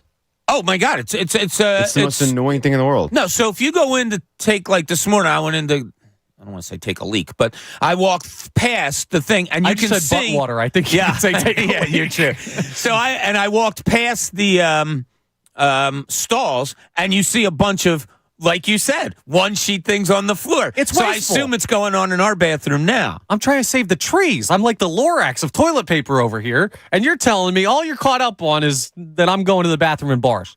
No, I'm not caught up on that because, look, I traveled for a lot of years. There's a lot of places that you had to, like take care of business. Yeah. Or whatever. So I feel it. There could be a worse thing. What's that? You go to reach up and there's none there. Yeah, but that's more of a kind of life happens. Like, you can't change that. There's not like a sensor on there that tells someone who's always ready to like reload it. Like, people have custodians have other stuff to do. I just wonder why you would build a roll that's too big for the container for the roll. It is very frustrating when you have to sit there and manually do it. You're pulling, hoping to God that like it doesn't rip. It always rips. I'm with you, man. Like, we put a man on the moon 50 years ago. The two things that annoy me are that what Connor just laid out, and the fact that we can't figure out a vending machine that can take $1 any which way you put it in. That's a great point. It's an annoyance of why don't we have this figured out? You want to sit there and you want to be screaming from the mountaintops what a time to be alive. What a time to be alive! But it's hard to do that when we live in a society where people are loading up a toilet paper roll so heavy and cumbersome that you can't actually use it correctly. I'm with them, man. It's annoying. You've got me to your side. I agree. I agree with you. We're not a music station. We don't have 15-minute breaks as we play. You know, we can't just throw on Stairway to Heaven and go enjoy ourselves. Like, we have to rush back. I don't have time for bone-in wings in my life. Do you think I have time for one square removal of toilet paper? No. I want to follow your life because not every day, but you and I walk out together every day. Yes.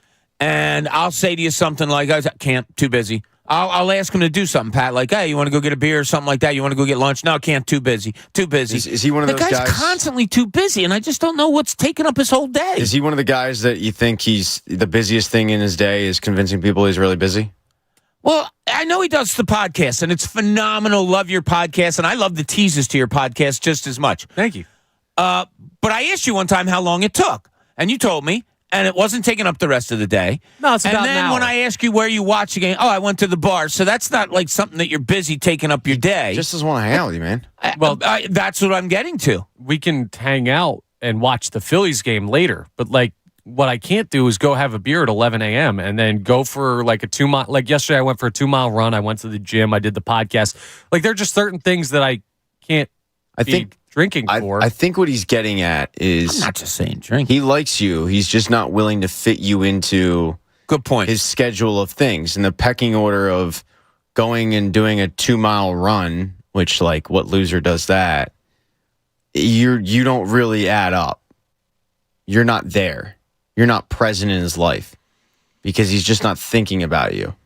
When he looks at his schedule of things that like could he push the 2 mile run? I think he should. He could. You know, and 2 miles is going to take him probably about 19 minutes, maybe. 19 minutes out of his day. Yeah, you're right. I think. Yeah, let's meet at 11:30 instead of 11 because I'm going to go on a 19-minute run. You're right. When you add up everything that Connor has, quote, when he's busy with, it's probably equates to like 2 hours. Yeah. I got to nap though. If I don't nap, I get cranky. Dude, you're talking to like the king of naps. I mean, I'd still go and get a beer with the guy at 11 o'clock. You can fit in a beer. Thanks, Pat. And I've gone out with you at 11 o'clock before, and you have gone to the local establishment and got myself a Coke. But I don't like strong syrup. Cranky. What do you mean you don't like me? How long do you nap? Like 2 hours normally. Okay, yeah, I'm the same way. I think you guys should. Well, you guys don't sleep much at night, but either do I. But you should subscribe. Just try it for maybe a couple of days, because they say that 20 to 40 minute is more refreshing than a couple of hours. So what are we going to run on 5 hours of sleep? Like. That's not good for you. Well, maybe you sleep more at night. Devontae Smith apparently says it's great, but no, I understand it might not be great for you, Bob, but it's like hooking up with your ex. You know, afterwards, I'll worry about the bad feelings. But in that moment, damn, that nap sounds good. Yeah, it does. When we get home from work sometimes and we're exhausted from getting up at like 3:30 in the morning, yeah. There's nothing better than just walking into the house and finding you. That nap slaps. Like Connor and you, Bob, like you guys usually leave here at like 10:30, 10:45. So the idea that Connor can't go out with you and enjoy a nice beverage, I usually don't leave here till noon. Yeah, it hurts a little bit. And I'm the same way. Like me and Connor's lifestyle is pretty similar, other than the bar factor. I mean, go home and the wife and 2 kids, 2 hour nap and all that. Like not we're remotely. We're very similar. We're basically the same guy. I think we should hang out more, but he doesn't want to go get cokes with me. I'm busy. So I think the excuse of I'm busy, Bob, I just think he's blowing you off, man. I don't think he wants to hang out with you. All right. Oh, well, we solved that. But how's it going to make me feel? Because I never get invited out. Sure you do. No, you don't. But I don't go. I don't go out.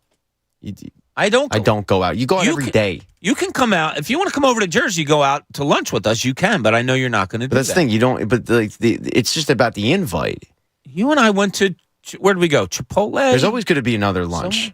There's going to be another lunch. But it's not about the lunch. It's about the invite. You're right. Do you want to, I can't go out today. It's the invite. Running out of here. See, maybe next week. We have issues now.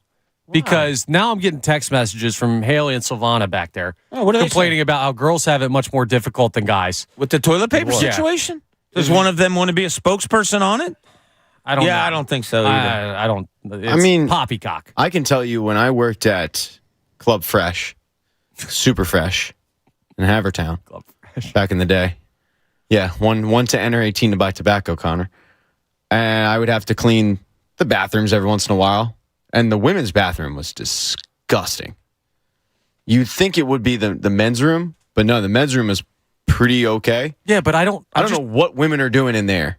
Like it was as if a jungle cat got loose because there's toilet paper all over the place. Well, they always have to. I mean, they make a good point. They always have to use toilet but this paper. isn't this is not a gendered thing. All I'm trying to do is get regulation for the size of the roll. You're right. I know it's 2023 and we have to pick sides and, you're right, Connor. It's like, we got to make it a gender thing. No. We're all united in this front. I just want toilet paper that fits on the roll. Like everybody can be in pro that. Last night, I'm going to the Phillies game with my buddies, and my one friend Tony said, "Are we booing Moniak?" And I'm wearing a Moniak jersey, so I'm like, "Hell no, we ain't booing." You Moniak. weren't? Did you wear a Moniak jersey? Absolutely, I wore my Moniak jersey. Welcome back to Prodigal Son. But we got into like a heated debate over whether Moniak, it segued into whether he got enough time here and the trade and whatnot. And at one point, he just goes, "Hey, we're on the same side here. We're both Phillies fans." And I think to Connor's point, like we're on the same side here. Like we just want a roll that just rolls, because what you end up getting is a roll that doesn't roll. It does nobody any good. Right. What's your biggest pet peeve in life? How much time do we have? I got one. I got one real quick, and it just came up before you get yours, Pat, because I think you had to think about it a little bit. So. I spend a lot of time try to spend some time with my niece now. My brother having just died, whatever. So we do things together. She threw her mom a surprise party at my house. The girl has no concept of time. None. What, like late all the time? Can you give me an example? No. My brother died. I went to pick her and her mother, my sister-in-law, up at the house to go to the funeral home. 10 o'clock appointment. I roll in at 9:45. They're getting out of the shower. Like we roll in at like 10:15 for a 10 o'clock game. That's and they both know it. And I talked to them both about it. Like, guys, your time is not just your time; it's other people's time. We had a surprise party for my sister-in-law, which my niece threw, and we hosted it at our house. Well, we had people come at 2:30 because the surprise was at 3. My niece calls my sister-in-law to go pick her up at 3, and she goes, "I'm just about to get in the shower." So people were at my house from 2:30 to 3:30 waiting to say surprise. So it's not just a couple minutes, like, because John will get mad at me because I'll show up like 3 minutes late. Right. No, we're talking like a half hour to 45 minutes. Yeah, late. She and one of her friends were coming over the other day, 11 o'clock-ish. Okay, cool. Come on over, because I was taking them out to get all the booze for the party and stuff like that. We wanted to do it in cohesion. They come at 12:15. And I'm like, guys, what are you doing? And they're like, what? We said 11-ish. I said 12:15 to you is 11-ish. To me, it's an hour and 15 minutes late. Like and you guys know how I'm always early. I'm always on time. My dad's like that. But it just drives me crazy when people have no concept. I think of time. because Megan, I love you, so please don't think I'm talking bad. I've said this to your face, so you know what I'm talking about. I think because my dad is very similar to you, where it was on time. It lends me to be more late. Because it drove me nuts. I could see that, yeah, like, the opposite effect. Yeah, why do I have to leave an hour and a half early so I can get there 35 minutes early and we can just sit there and stare at each other? It drove me nuts. But I think my biggest pet peeve is probably slow drivers. If I'm stuck behind a slow driver going and this sounds bad, but like if they're going the speed limit, if we're going 35 to 35, dude, bump it up a little bit. It also, and to add on to that, a slow driver with really nobody in front of them, and all of a sudden you see their brake lights go on. What are we braking for, bud? What? You were going too fast? Oh, man. I got to tell you, Pat. Hey, Mildred, we're going 65. Hold on. Hey, my mom's name was Mildred. Like, come on, man. Like, go. Drive your friggin' car. I'll tell you what. It's unbelievable you brought this up because, as you guys know, I know how old I am, but I'm very aware. Like, I hate that you guys think I'm older because I try. I'm like one of you guys. We bust your chops. I don't care. I mean, it's a fact. But I have become an angry driver. Like, my wife can't believe it. She's like, you've gotten so angry. But I can't, because I can't stand people that just slow down and make a turn and don't put on their blinkers. Yeah, I can't stand people sitting at a light, turns green, and they're still sitting there because they're looking at their phones. Like, there's so many different things that drive me bat bleep crazy when I'm driving anymore. And I'm with you, Pat. I've gotten it that way too. I mean, the red light, the green light thing. I'll give a couple seconds. Usually, like they'll figure it out. I'm not that bad. The other thing is, and this is just my neighborhood. Roxborough is constantly under construction, and it's the same area. It's like the same streets in Roxborough. At least 3 times a year, we need to dig them up and do them over again. And trying to get home becomes an absolute cluster. You know what? Because then you end up having to go down a street that really should only be one way, but the city decided it's going to be 2 ways. And then you're in a Texas standoff with some, Buick Skylark, and you're just standing there like, dude, you got to back up. It's like, I just want to get home, and my journey got delayed 5 minutes because we have to dig up the street we dug up 5 months ago. Yeah. That's going to take forever. And what really pisses me off is I watched you guys rebuild 95 in 2 weeks, and 76 is under constant construction for God knows what. I hear God knows what they're doing on 76. Nobody knows. You just show up, right? They got the big vehicle with the blinking arrow and just saying like, hey, move over for no reason. They just showed up. They're not doing anything. That big arrow vehicle is just driving along, causing traffic, causing a backup. Man, fix the damn road. You did. I saw you what you were capable of. You did 95 in 2 freaking weeks.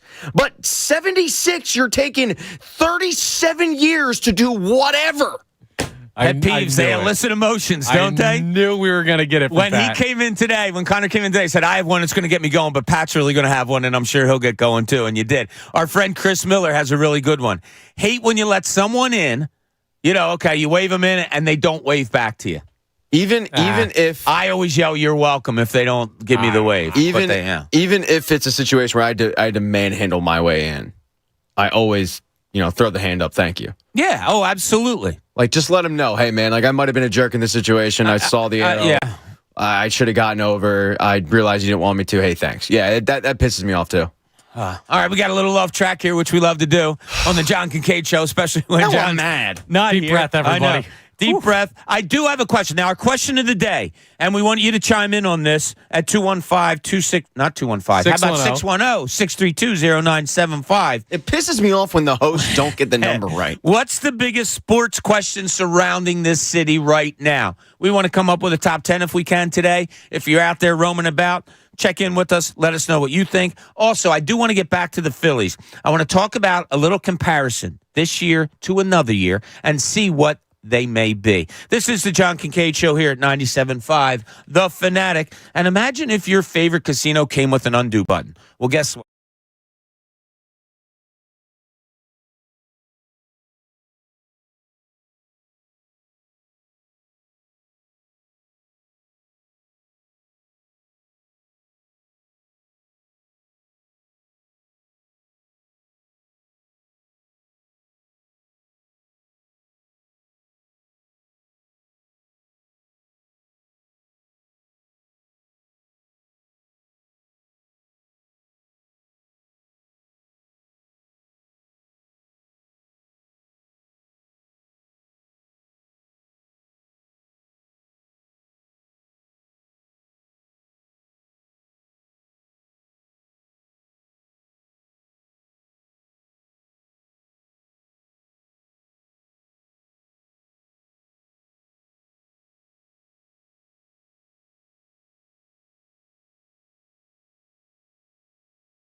WPEN Burlington, Philadelphia, a Beasley Media Group station.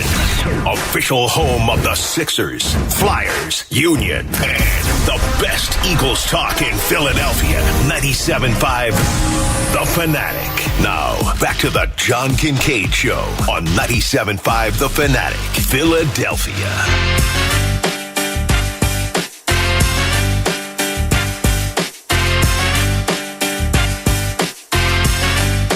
By the way, guys, that last segment of the John Kincade Show is brought to you by the BetPark Sportsbook app. Make your pro and college football futures bets now on the BetPark Sportsbook app. Must be 21 and in New Jersey, Pennsylvania, or Ohio. Gambling problem? Call 1-800-GAMBLER. That was almost like your radio voice. Yeah, when we're on the radio. So there's during the weekend at times if we're driving a lot and you two aren't on the air. There's a music station that my wife likes to listen to, and it's not around here. I have never heard a station that has more people doing radio voices, and it's almost funny, like they're weather people. Tell me more, Bob. Tell me sunny tonight. Possibility of clouds. And like it's coming up next. Yeah, it's wild, and it's each and every one of them, and it kind of like it's laughable, but you remember the people's names because it's like. And this is Bob Cooney, and it's like... It's always like a fake name, too. Yeah, there's a couple people that have, like, rhyming names and stuff, like... What's going on? This is Danny Chevrolet. Yeah. And you're like, what? That's not your real name at all. Bobby Sky here with you. Did you ever work with anybody in this industry that had a fake name?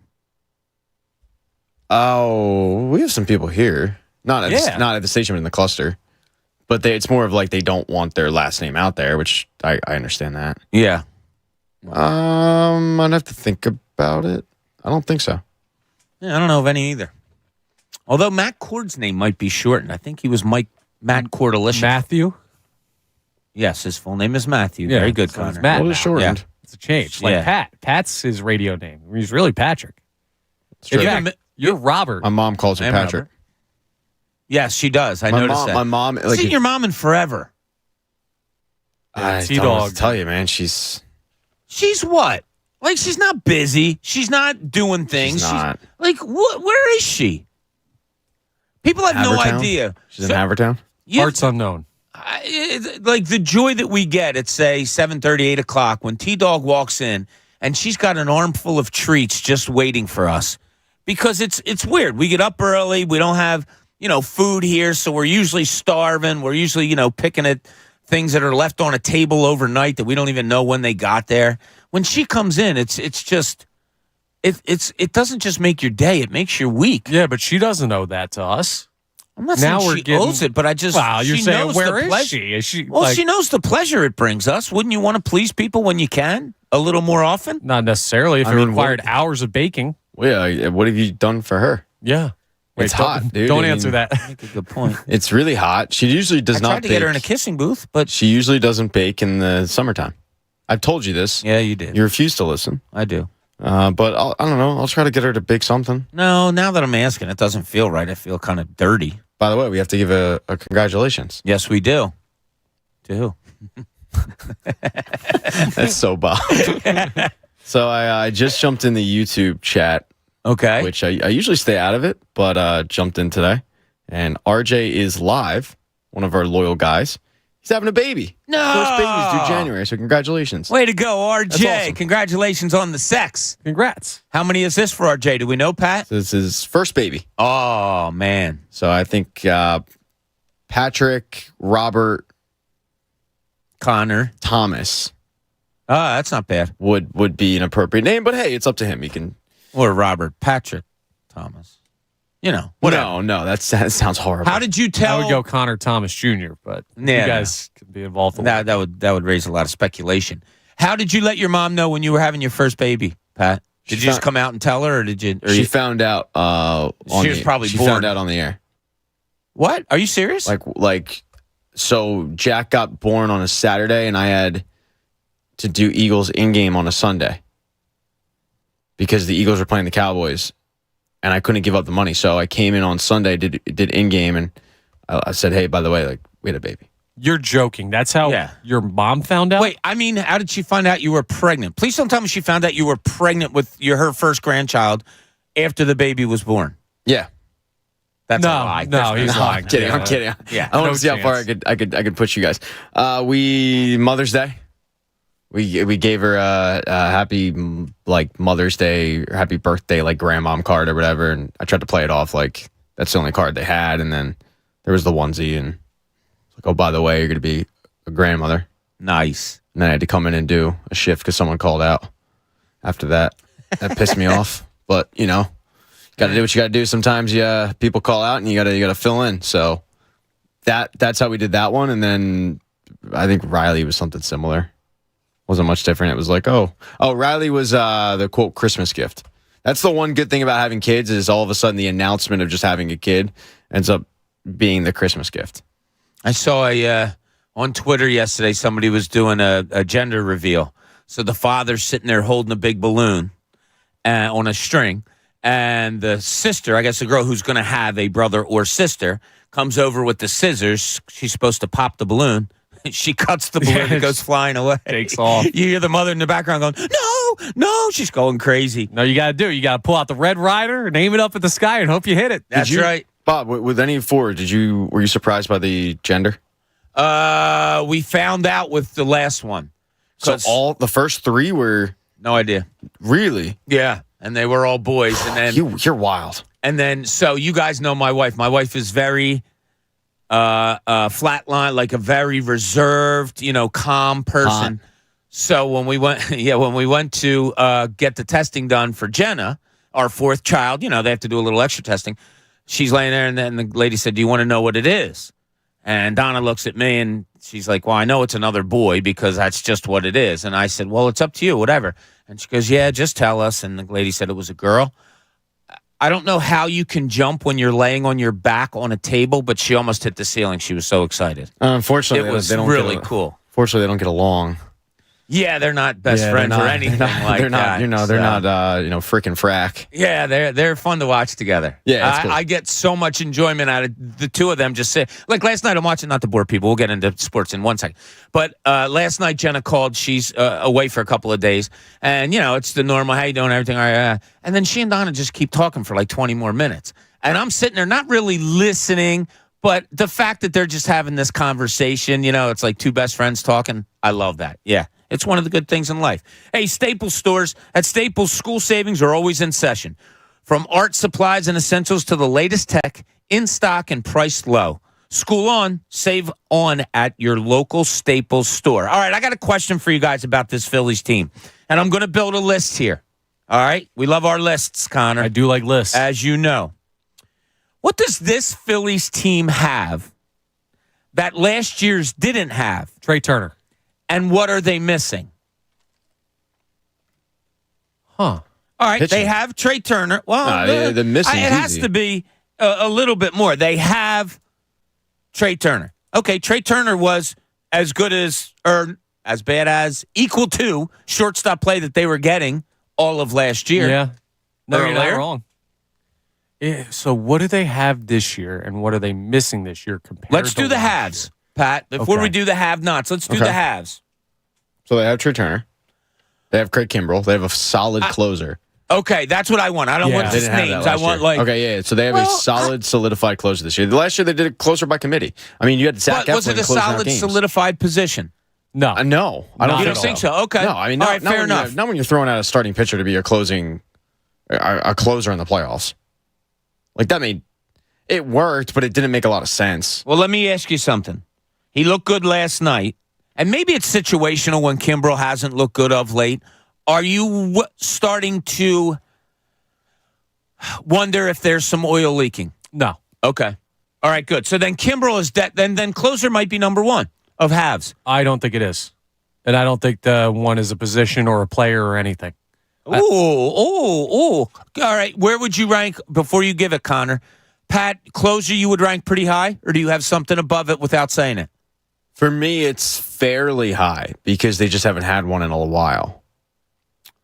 And just having a guy that I know will come out for the ninth inning, and it's not okay, who's warming up tonight, puts my mind at ease a little bit. Okay.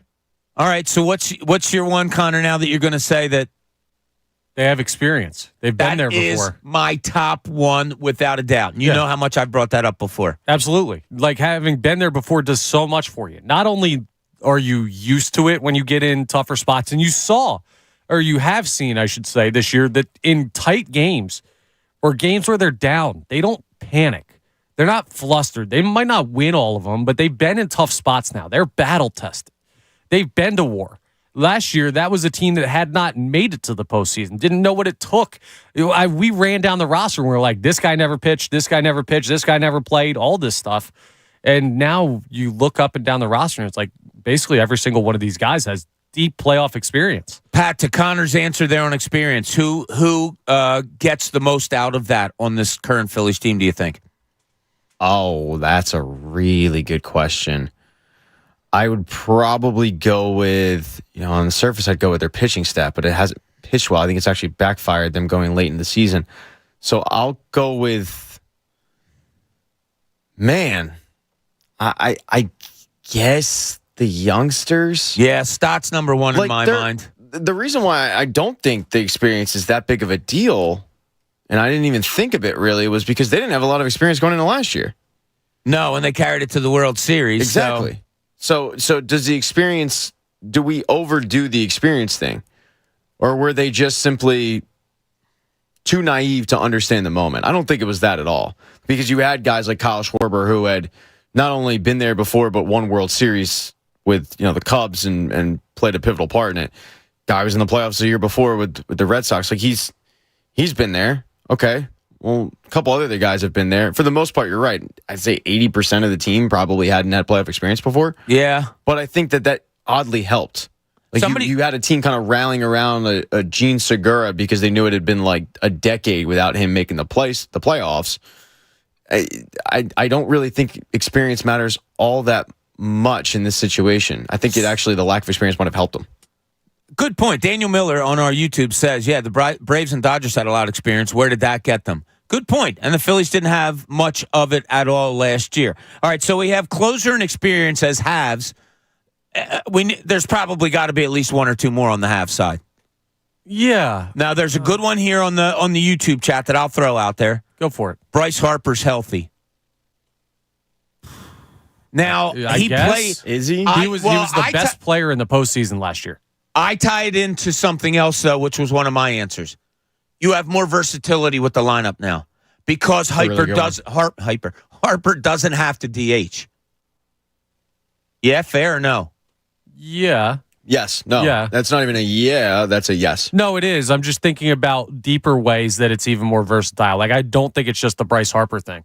What do you mean? Like, I think having Trey Turner to lock down shortstop, like having Alec Boehm's ability to play defense, like I think there's a lot of stuff that has solidified guys at positions that means your depth pieces can go other places. Well, that's diversity. Yeah, no, I'm agreeing with you. Okay, yeah. I'm just saying I think it goes deeper than just the Harper thing. You have more of a, I don't want to say positionless baseball, but you have Boehm who now can play first and third.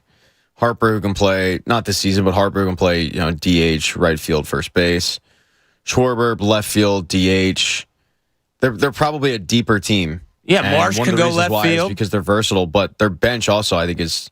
And at the start of the season, I thought it was a weakness, but you pick up Pache and he ends up looking like he could be a player a bit. Stubbs is a good backup. And no one's complaining about Garrett Stubbs. And Rojas has been really, really nice. Early or late, I should say mid-season addition, but a late addition to the squad that his defense is superb. And there's another one I'll throw in there, their defense. Like last year, Alec Boehm, ball gets hit to third. You don't have the confidence that you do this year in Alec Boehm making that play. Defense is one of mine also. Center field, if you throw Marsh in left field, defensively, they're a much better squad. Agree. All right, so we got 5 of them now. Let's in a loose order. Closer, experience, Harper at first base, diversity, outfield, defense all together. What are the have-nots that stand out to you that they don't have this year that helped propel them to the World Series last year? I don't have a single one. Is that right? Oh, I do. I don't have a single one. No. I don't think they have an ace. Yeah, they I don't do. think they have a number 2. You wait. How do they not? Real quick, they don't have an ace and they don't have a number 2. Is that what you? I didn't hear what you said. I don't have the confidence in their ace. Certainly don't have the confidence in the number 2 like I did last year. That's correct, but that's a you thing. They have those guys still. It is a me thing. The question was posed to me. No, but I'm saying the question. Bob is asking what they don't have. Zach Wheeler and Aaron Nola just made those starts. We just watched those. Start. I understand, but those guys still exist. Consistency might be the thing, but on Earth, yes. They still have those players. They have to be good. They have the players, but they haven't performed like they did last year. Thus, I don't have the confidence. Right, but they still have them. That's what I'm saying. But if they're not performing up to that level, then what are we talking about? Right, you could put JT Realmuto as a have-not right now. Yeah, I probably compared would. to last year. Like, you do not have what he did for this team right now as what he did last year. I probably would. Yeah. I mean, you look what I mean? You look at last year, and Zach Wheeler, and I looked it up. So he has made the exact same starts now as he did last year, because remember, they shut him down. He went from a 2.82 ERA to a 3.59. Yeah, I understand, like, his last start was good, but you can't tell me you have the same confidence in Zach Wheeler going on the mound this year that you did last year. When did he come back last year? He was off for a full month. I think the playoffs, or like the last week of the season, maybe, or the playoffs. Yeah. So is it fair to say you had confidence in him going into the playoffs last year? Like, the guy wasn't You just pitching. didn't know. You're right. I don't remember how I felt, but probably a little concerned because, yeah, they shut him down for 6 weeks.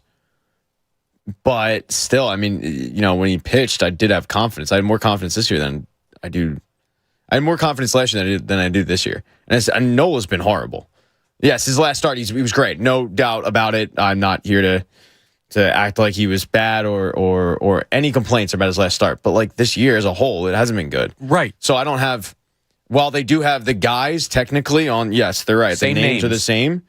The production level hasn't been there. I mean, Wheeler, Nola, and Realmuto have not performed like you thought they were going to. They're there, but they haven't performed they're a shell of themselves. Yeah, but the way I'm looking at it is not 162. I'm looking at it at postseason. You need to have like a 15 to 20 game stretch of these guys. Are they capable of doing that? Because I have not seen anything this year that tells me anyone besides Aaron Nola is not capable of doing that. I don't think they're capable. I mean, Realmuto can get hot at the plate, but he's got more doubles this year. I don't think Zach Wheeler all of a sudden is going to dial into a 2 ERA. Really? No. You don't think that's possible? No. Like, look how good he is. Boy, it's amazing. What do you mean how good he is? He's been okay, but he hasn't been like I just laid it out. He had 2.82 ERA last year. He's 3.59. Like, are we going to put lipstick on a pig? He has not been an ace this year. I think you're way more critical. Our biggest difference in this team is you're way more critical of the starting pitching than I am. Oh yeah, absolutely. And I think it's been a big letdown. I don't get it. What do you mean you don't get it?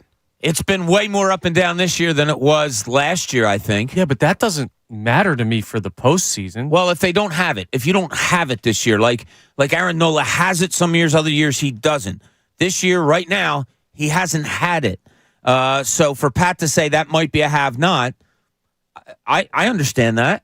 I mean, I'm not going on hopes and potential and all that stuff. I'm saying what you have right now. This is 132 games in or whatever. Right. 131 in. I think we have a good idea of who's going where.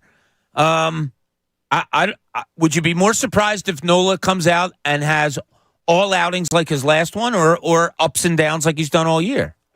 I mean, I'd be more surprised if he has more outings like his last one, but that's Aaron Nola. Zach Wheeler, I'd be more surprised if he struggled in the postseason. I guess I wouldn't because we're now into almost September, and he's been fine. I mean, but he hasn't been as advertised yet. I don't think he's been an ace, and I think if you had faith in the team going to the postseason last year to do anything, maybe to win that wild card round, because no one expected them to win the World or to go to the World Series. But there was hope that you could possibly steal a series against the Cardinals. But one of the reasons why is because Nola and Wheeler were pitching like Cy Young candidates. This year, I don't think they have been. Shut down for a month. That's the thing. He was, but up until that point, he was pitching like a Cy Young candidate. And then he got shut down, and you figured they were shutting him down to gear up for the playoffs because he hadn't pitched incredible, I think, the last 2 starts of August or whatever when they shut him down. There was a little bit concerned, but it wasn't to the point where I don't think you thought, okay, he gets in the postseason and he's not going to be able to go 6 innings and give up no runs. For me, the question going into last season for Wheeler was, how deep can he go based on his pitch count? For me, this season, it's like if you get 7 innings of Wheeler and he gives up 3 runs, you're happy. You guys surprised me a little bit I was thinking pitching, but in another way. Do you not have the Alvarado and Sir Anthony that you had last year? You don't. But you have. That's what I had on my list, and you guys didn't bring that up. But you have Kimbrel, which is another addition. Like I look at a bullpen as a whole. I don't care who the guys are that go out there. Can you get through the 7th, 8th, and 9th innings in a playoff game? I still think this team can do that. So to defend Connor a bit, so I just looked it up because I was unaware. The Phillies are 7th in team ERA, so I probably am being a little too hard on them. I'm probably looking at it, judging the Phillies on last season's numbers, not equating for probably ERAs all around baseball going up. And part of that might be pitch clock, part of that might just be rules and scoring system or whatever. But the teams in front of them are the Texas Rangers, which is kind of amazing considering Jacob deGrom's been out for most of the year. The Mariners, the Rays, the Padres, the Blue Jays, the Twins, and then you get the Phillies. And the Phillies are 0.01 ahead of the Astros. So for example, to Connor's point, I might be being way too hard on them. Last year, the Philadelphia Phillies team ERA at the end of the year, they were 18th in baseball. This year, they're 7th. I wonder how much of that is uncertainty with the rotation last year. Now, there was some uncertainty with this team because you expected Bailey Falter to be your number 5, and he lived up to his name. And you had to bring in Christopher Sanchez, but Christopher Sanchez has pitched really well. Right. Yeah. So I just wonder, like last season, they had to go out and get Syndergaard because they didn't really have. Yeah, it's like you're going in the last season. He started Game 5 of the World Series. You're going, and he pitched okay. I but know. You're going into You're going into this season with, big time free agent Taijuan Walker, and me and my buddies were talking about it yesterday. If he can get through the first inning, he's okay. Yeah. Let me get Mike and Delran real quick here on the haves and have-nots. Mike, how you doing? You're on 97.5. Yo, what's up, boys? What's up, buddy? Hey, a big thing that I think that they have this year that they didn't have last year, and I'll let you guys tell me if you think it matters or not, is fan support and expectation. I mean, I remember this time last year, people still weren't going to the games. Not nobody, but a lot of people still weren't convinced they were going to make the playoffs, right? I mean, I'm watching these games. Now I'm watching these games, man, and you're up 12-2 in the 9th or whatever. And everyone's still there, right? I mean, everyone's still there cheering on, right? You had that stuff for what's his name, Trey Turner, right? And everybody was saying for him. I just feel a huge difference in just the vibe of fans from this time last year to this year. That I don't know. You guys tell me. Is that a big deal? Do you think it matters? I think it's a great point that you make. Go Birds! Thanks, Mike. Appreciate it. It is a very good point that he makes. Call. Yeah, I didn't thought about it, but it's. I think it definitely matters. I mean, for sure. At least with Trey Turner, it mattered. Here's what's amazing about the starters ERAs, because Connor laid it out. Of last season, they were. What did you say, Connor? They were 18th. 18th. Okay. So I got him 14th, Connor. You Doesn't do? matter. As far as team ERA or starters ERA? No, starters ERA. Oh, I've got total team. So starters ERA this season, they're 7th. Last season, they were 14th. Gotcha. But what's incredible is last season, their starters ERA was 3.80. That was 14th in baseball. This year, they're 4.07. That's good for 7th in baseball. So the ERA among starters around the league is ballooned. And if you take this year's ERA compared to last year, they would be 19th. So it's just kind of amazing that, and I don't know if it's the rule changes, as I said, or if it's the pitch clock or the shift, whatever, but it's amazing how they're performing this year as starters ERA, but it's actually around baseball. It's better. So maybe it is a fact. Like I'm just being too harsh on this starting rotation and not looking at the grand scheme of things, which is ERA is, around the league is up. Well, the grand scheme of things also is that we came up with 5 halves this year that they didn't have last year, and we struggled with the have-not. So moving forward, it seems to be a pretty good time. And moving forward here on the John Kincade Show, we're going to get into a little bit more Eagles. I got another Phillies question for the guys that I want to ask about individual seasons, and I think it's kind of wild the way things have gone so far. We're going to try to keep it wild here. This is the John Kincade Show, 97.5, The Fanatic. The John Kincade Show. Ladies and gentlemen, can I please have your attention?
Don Kincade Show here at 97.5, The Fanatic. Bob Cooney, Connor Thomas, Pat Egan getting you through this Tuesday.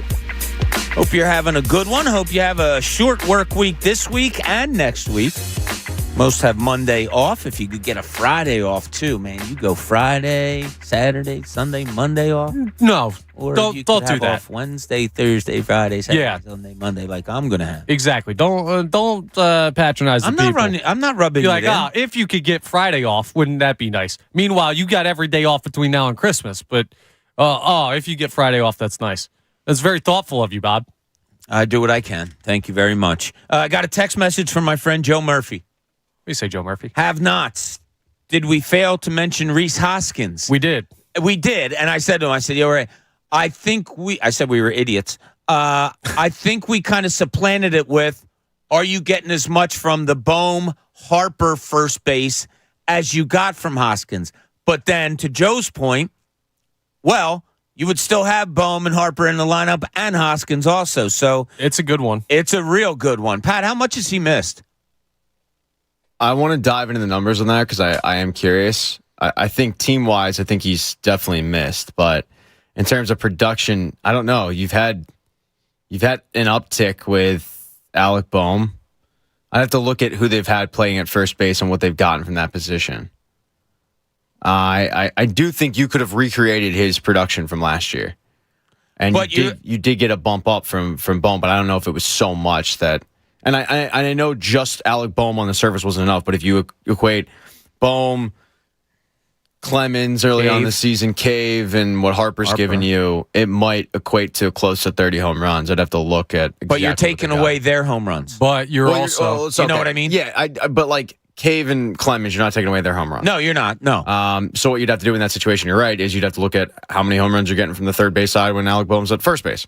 You'd have to look at how many home runs you're getting from the DH slot, whoever is in there. That's why I'm saying I have to sit down and do it. It's just going to take some time, and I'm lazy. Yeah, and the other thing, though, you're getting majorly better defense over there. You are. So how much that's a tough thing to weigh in, but you're not like, remember, we used to have a conniption every time a ball was hit in the direction of first base. This year, I can't tell you the last time I thought about that position being a hole on the field. Now, last night, Bryce Harper might have looked like a baby giraffe making that last play from Trey Turner, but Yeah, a little bit. He had to, though. He made the play. I mean, it was a horrible throw. could have looked better. I want to also shout out Jazz on Twitter. Is he Say pregnant, Jazz? too? He's not Twitter. No, he's not Twitter. He's not pregnant.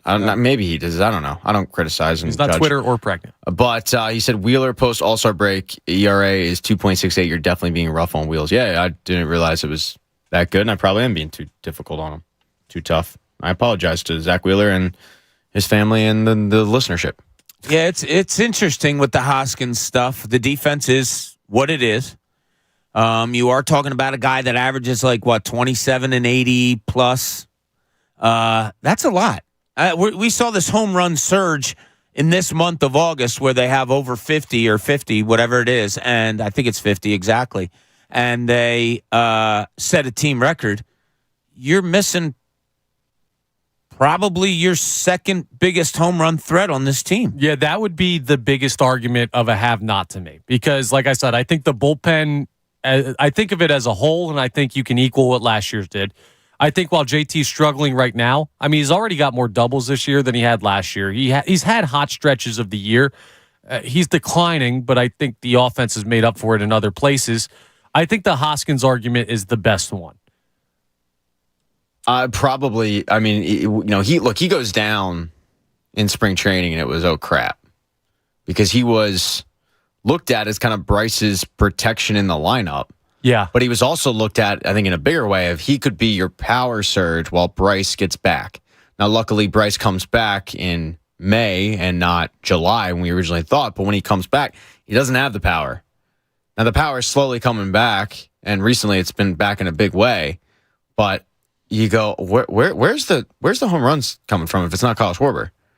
And then on top of it, you got Trey Turner not hitting home runs. Now once again, he's back, so it's cool. But early on in the season, it was this team's going to have to win small ball because they're not going to be able to mash him in like they were. So his loss when it happened was really thought of as like, man, I mean, they're going to have to go out and get somebody. Sure. And it seems like they're okay. dare I say. I mean, in August, they're definitely hitting home runs, but they're first in the wild card spot, and you're not really complaining about their lineup too much. I mean, I do wonder, like, how much has he really been missed? He's obviously been missed in the clubhouse and all that, and they think they would be better with him than without him. But if he's out there, Rob's not putting him at DH ever. No, it's almost like it hinders your lineup, and this is crazy to say, but it almost hinders your lineup, much like if Hoskins were there, much like Harper not being able to play the field hindered your lineup, But right? like we all agree, he's a really good player. Like I know, it's or weird. A really good hitter, at least. Yeah. It's just kind of. It's very hard to evaluate with the adding of Trey Turner and the position he plays and everything like that. Like, it's almost, we're not trying. The important thing to me is, like, we're not trying to say that Rhys Hoskins is not or would not be important to this baseball team, but it's like, would they just kind of be the same? It's a very heady conversation. It is because you're replacing and taking away and all of the things about home runs and RBIs. I'll tell you what, though, this month and the home runs thing, real quick, is just, it's the microcosm of what I've been saying all year about this team and why John and I go back and forth on it so much and why I have so much faith in this team. Because we all had a conversation like a month or two ago where it's like, where's the power? And where will it come from? And how can you ever trust this team to hit home runs? Because they're just not doing it. And they played like 3 months of the season at that point, and they just don't hit the ball out of the yard. And then this month they just go out and they hit the most home runs in baseball over the course of 31 days. They're going to. Yeah. And that's how I look at this team. You could say they didn't do it over 162. Or you could say that like they haven't done it consistently yet. But I look at the ceiling of a team and I say the talent is there to me. They could turn it on. Now, John equates that to the literal flipping of a switch. Right. I don't think it's that. Like, I don't think they're just going to decide to play better. I'm just saying that this team's ceiling is incredibly high, whether they're consistent with it or not, and that's why I'll always believe in them until proven otherwise. It's funny. Chris Miller does point out, he's like, look, Rhys Hoskins is not that great of a hitter. Let's not make him bigger than he is. No, I don't think we are. I mean, we all know that he's like a 240, 250 hitter, somewhere right around there. He's consistently, though, hit 30 home runs. Yeah, we have to remember that, 25 to 30. This team is at their best when they're popping the ball. And we saw it in the playoffs last year. Now we're seeing it in the month of August. You're missing a guy who in 4 full seasons for home runs went 34, 29, 27, and 30. Like, you can't just deny that, you know? So, yeah. Especially when this team does play better when they're hitting the home runs. Also, let's be real. Bryce Harper kind of stole the NLCS trophy for NLCS MVP from Rhys Hoskins' hands. Because now Harper is always going to be like the face of everything, especially when he produces. But Rhys Hoskins, you could argue, had the best postseason. If it wasn't for his defense. For the defense. Yeah, I know. Right? The defense is the thing. But I mean, at the dish, he might have been their most important player. Bryce Harper had the biggest moments. He might have been the guy he had the most confidence in the postseason when he came up to bat. Yeah, it's still him and Harper were super close in that, and I think because of the home run against the Padres that Harper like eclipsed it, but that's just it's one swing. It was a huge swing. I love it. It's my favorite swing in the history of baseball. But Rhys Hoskins is next level in the postseason from what we saw last year. Yeah, and the problem that I have with that argument is it's just such a short sample size. You're right. You're Right. absolutely No, right. You're right. It's last year. He was incredible in that spot. But I can't sit here and go, all right, well, if they had Rhys Hoskins, then, pencil him in for a great postseason run. I think he got really, really hot. It's awesome. Love to see it, but I can't bank on that. Well, it's funny. If you go through his playoffs last season, St. Louis, 0 batting average, 0 for 9 in the series. If I'm not, against St. Louis. 2022. Then against Atlanta, 4 for 17, a 235 average. Against San Diego. But how many of those 4 were homers? 1. Against San Diego, 4 for 20, all 4 home runs, 7 RBIs, and then hit 120 in the World Series. Huh. Yeah, so it was all home runs. It was home runs or nothing with him in the playoffs. Nobody hit well in the World Series. No, you're right about that. Yeah, I mean, the pitching staff. They got no hit in the game. Yeah, they literally. Yeah, Pat was there. Hey, PJ Wellahan's the official home for your fantasy football draft party. Book your fantasy football draft party at PJ's. Visit pjspub.com for details. Hosting at home, Score big with PJ's party packages available for order online. I'm sorry, Pat, what were you going to say? I'm looking it up now. So Rhys Hoskins last year, 30 home runs, 79 RBIs. Do you want to take a guess what the Phillies have gotten out of the first base spot this season? Ooh, this is good. 30-79. That's based off a full season from Rhys. Sure. You still got 5 weeks to go. 18 and 51. Bobby? I'll go, man, that's a good number, Connor. Thank you. I'll go 16, and I'll go higher than 51, 60. Okay, so all of a sudden, Baseball Reference is crapped out. Oh, there we go. 18 home runs. Congratulations, Connor. Bang. And 64 RBIs. Oh, nice. So Between the two of us, we got it. They're basically right there in terms of RBIs because Rhys Hoskins only had barely had any last year. It was kind of amazing. He had 30 home runs and 70-something RBIs. Wow. We see that this year, 30 home runs and 79 RBIs. So they're pretty close to RBI level, but home runs, they've definitely taken a step backwards. They'll probably end up finishing the year at first base with 22, 23. Yeah. But is that so bad where you go, man, he was the reason why X didn't happen. He was the reason why we didn't clinch the division.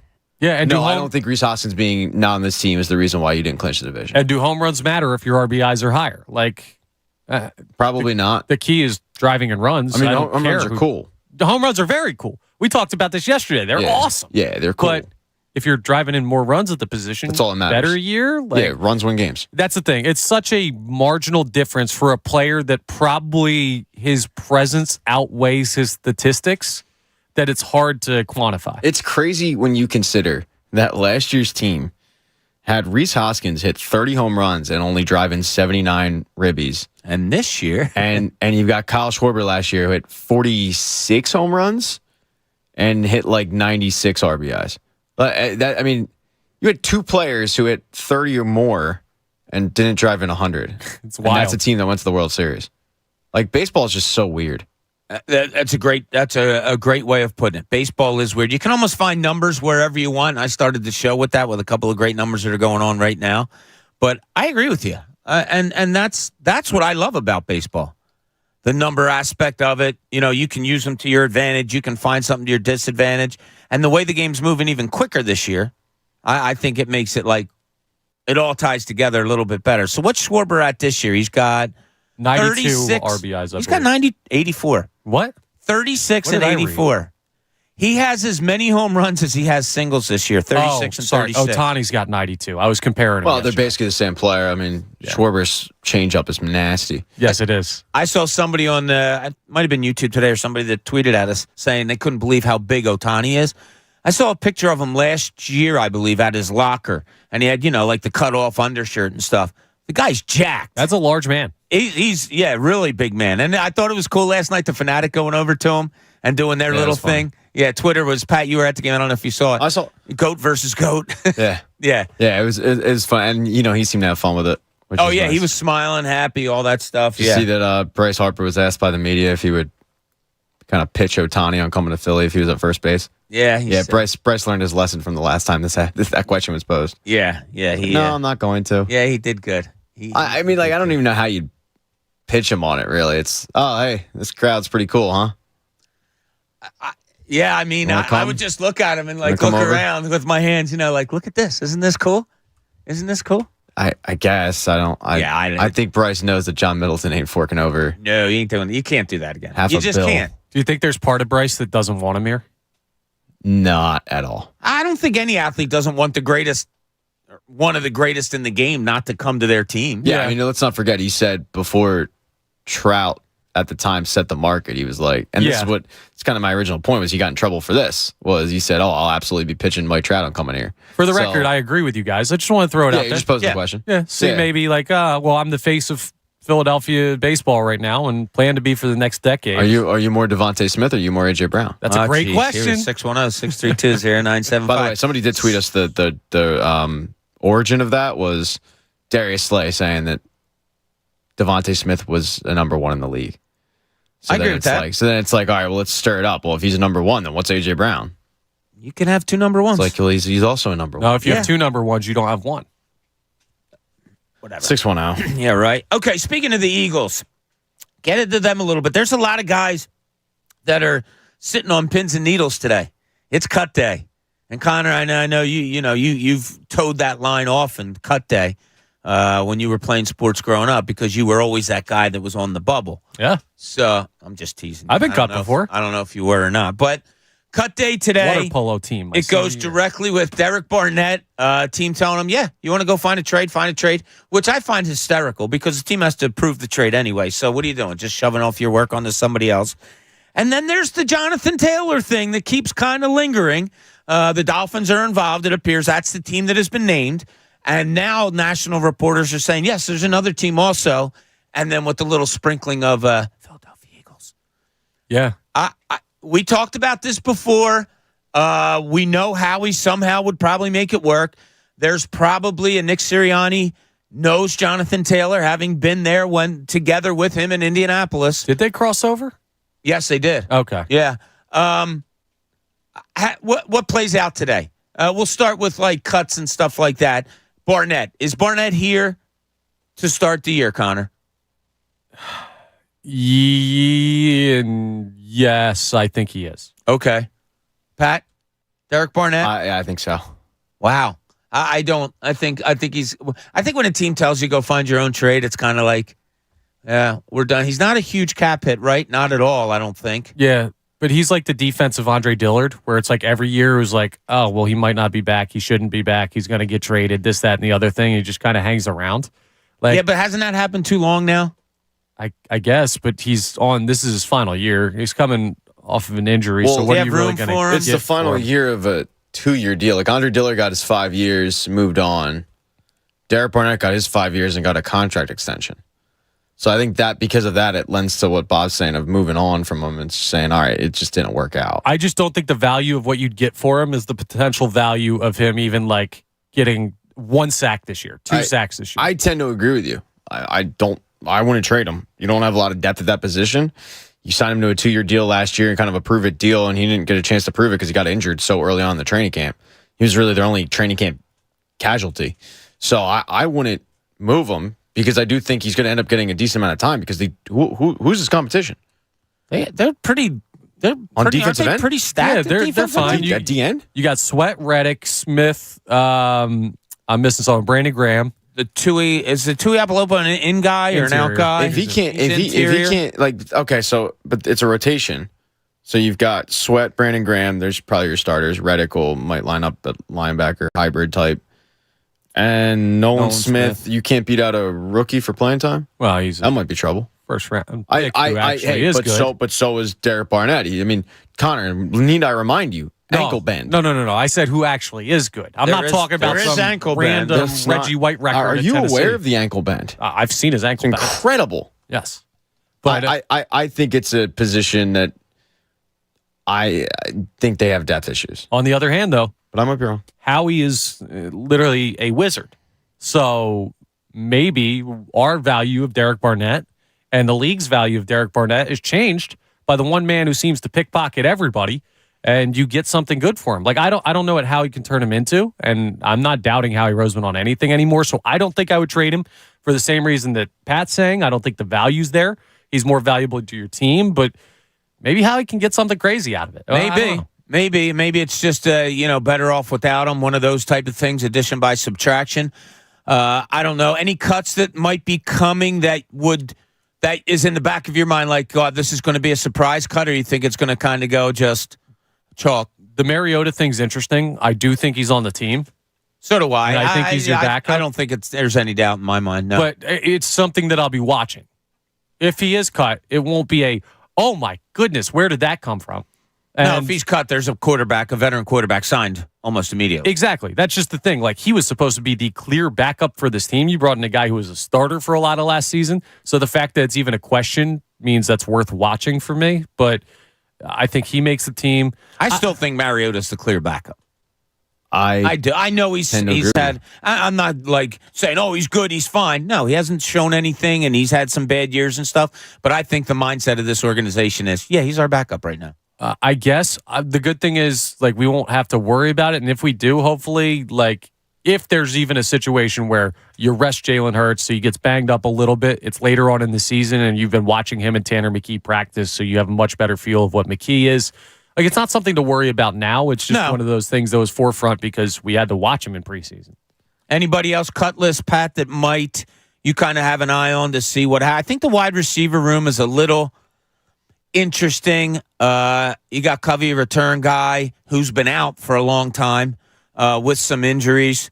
Different stuff going on there. Devin Allen had a nice return the other night. I don't know about that. That's enough to. No. I think it's enough to get your practice squad spot. Right. I mean, looking at the roster, Mariota would shock me because he's got a $5 million dead cap hit. And I just don't think that Howie wants to take a $5 million dead cap hit. I think he wants to have as much cap space as possible to be able to make a move if an injury happens that he's poised to strike around the trade deadline. But it would surprise me because he hasn't played well, and Tanner McKee has outperformed him in training camp. That would surprise me. Derek Barnett would surprise me. What happens if Drew Rosenhaus goes out and tries to find value and it's not there, and they just go, all right, well, then we'll cut bait. Like, it hasn't worked out, we'll get rid of you. That would surprise me. A little bit surprised that Nicholas Morrow still is on the team, but it wouldn't surprise me if he's cut, but it's a guy that you brought in to be a starter, and he hasn't looked good and kind of just fell out of the rotation, so I kind of expect him to get cut. I'd be more surprised if he's on the team, honestly. But it's a position that they don't have a lot of depth. They don't have any depth. So you might have to keep him. You saw some linebackers get cut last year who were leading tacklers on their teams. Yeah, so the Texans just cut a starter from last year that had Christian Kirksey. 127 tackles, yeah. Yeah, so I mean, there's options out there for you to maybe grab a guy, but at the same time, Morrow didn't cost you just about anything. Right. So you might keep him just for depth purposes. I mean, other than that, it would surprise me if they cut Jalen Hurts. Yeah, that's a good call. Yeah, that'd be a little shocking. I think they're going to give him another chance. I don't see them cutting A.J. Brown, but you never know. Do you think there's a chance that they go 3 running backs instead of 4 and Boston? Penny would surprise me. I know that you wouldn't be surprised by that, Bob, because you predicted it. But well, Penny now I would. Because of the way things have played out. But that was going to be the wrapping up of this here, what happens today. A decision has to be made by the Colts on Jonathan Taylor. Yeah. We talked about it, wanting him, price, all of that stuff. I'm just asking a general, any chances? What's your percentage that the Eagles could be in on him getting here? 15%. Pat's going to go lower, I think. 4%. Yeah. Okay, I'm around Connor. I'm around that 15, 20%. I think when they say 2 teams and there's not word being said, I think Howie's the other team. I agree. I think he's a Miami Dolphin by the end of the day. Okay. Well, so the Colts, if I remember correctly, the Colts can either sit him for the first 4 games of the season, they can activate him, or they can trade him.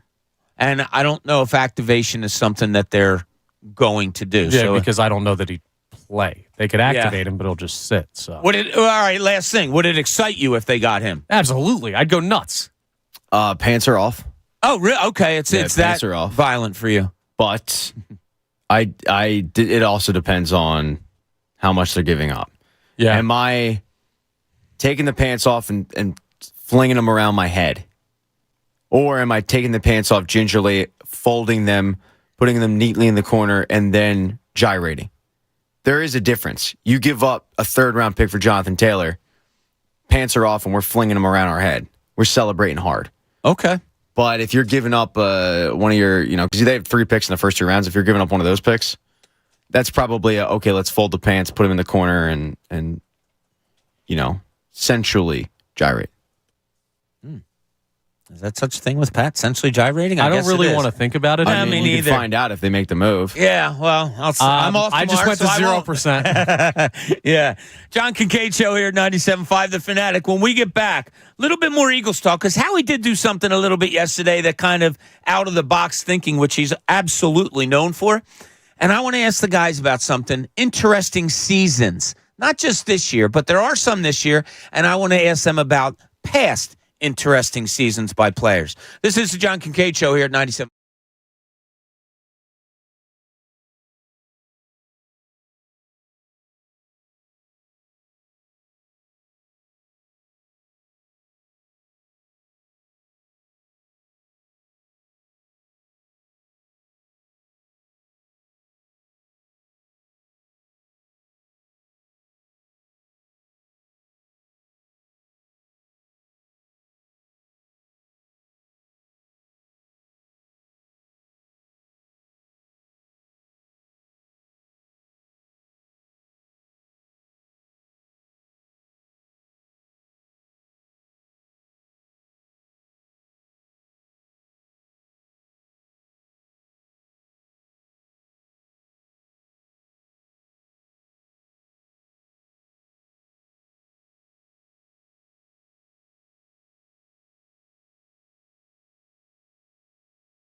Sixers, Flyers, Union, and the best Eagles talk in Philadelphia. 97.5 The Fanatic. Now, back to the John Kincade Show on 97.5 The Fanatic, Philadelphia.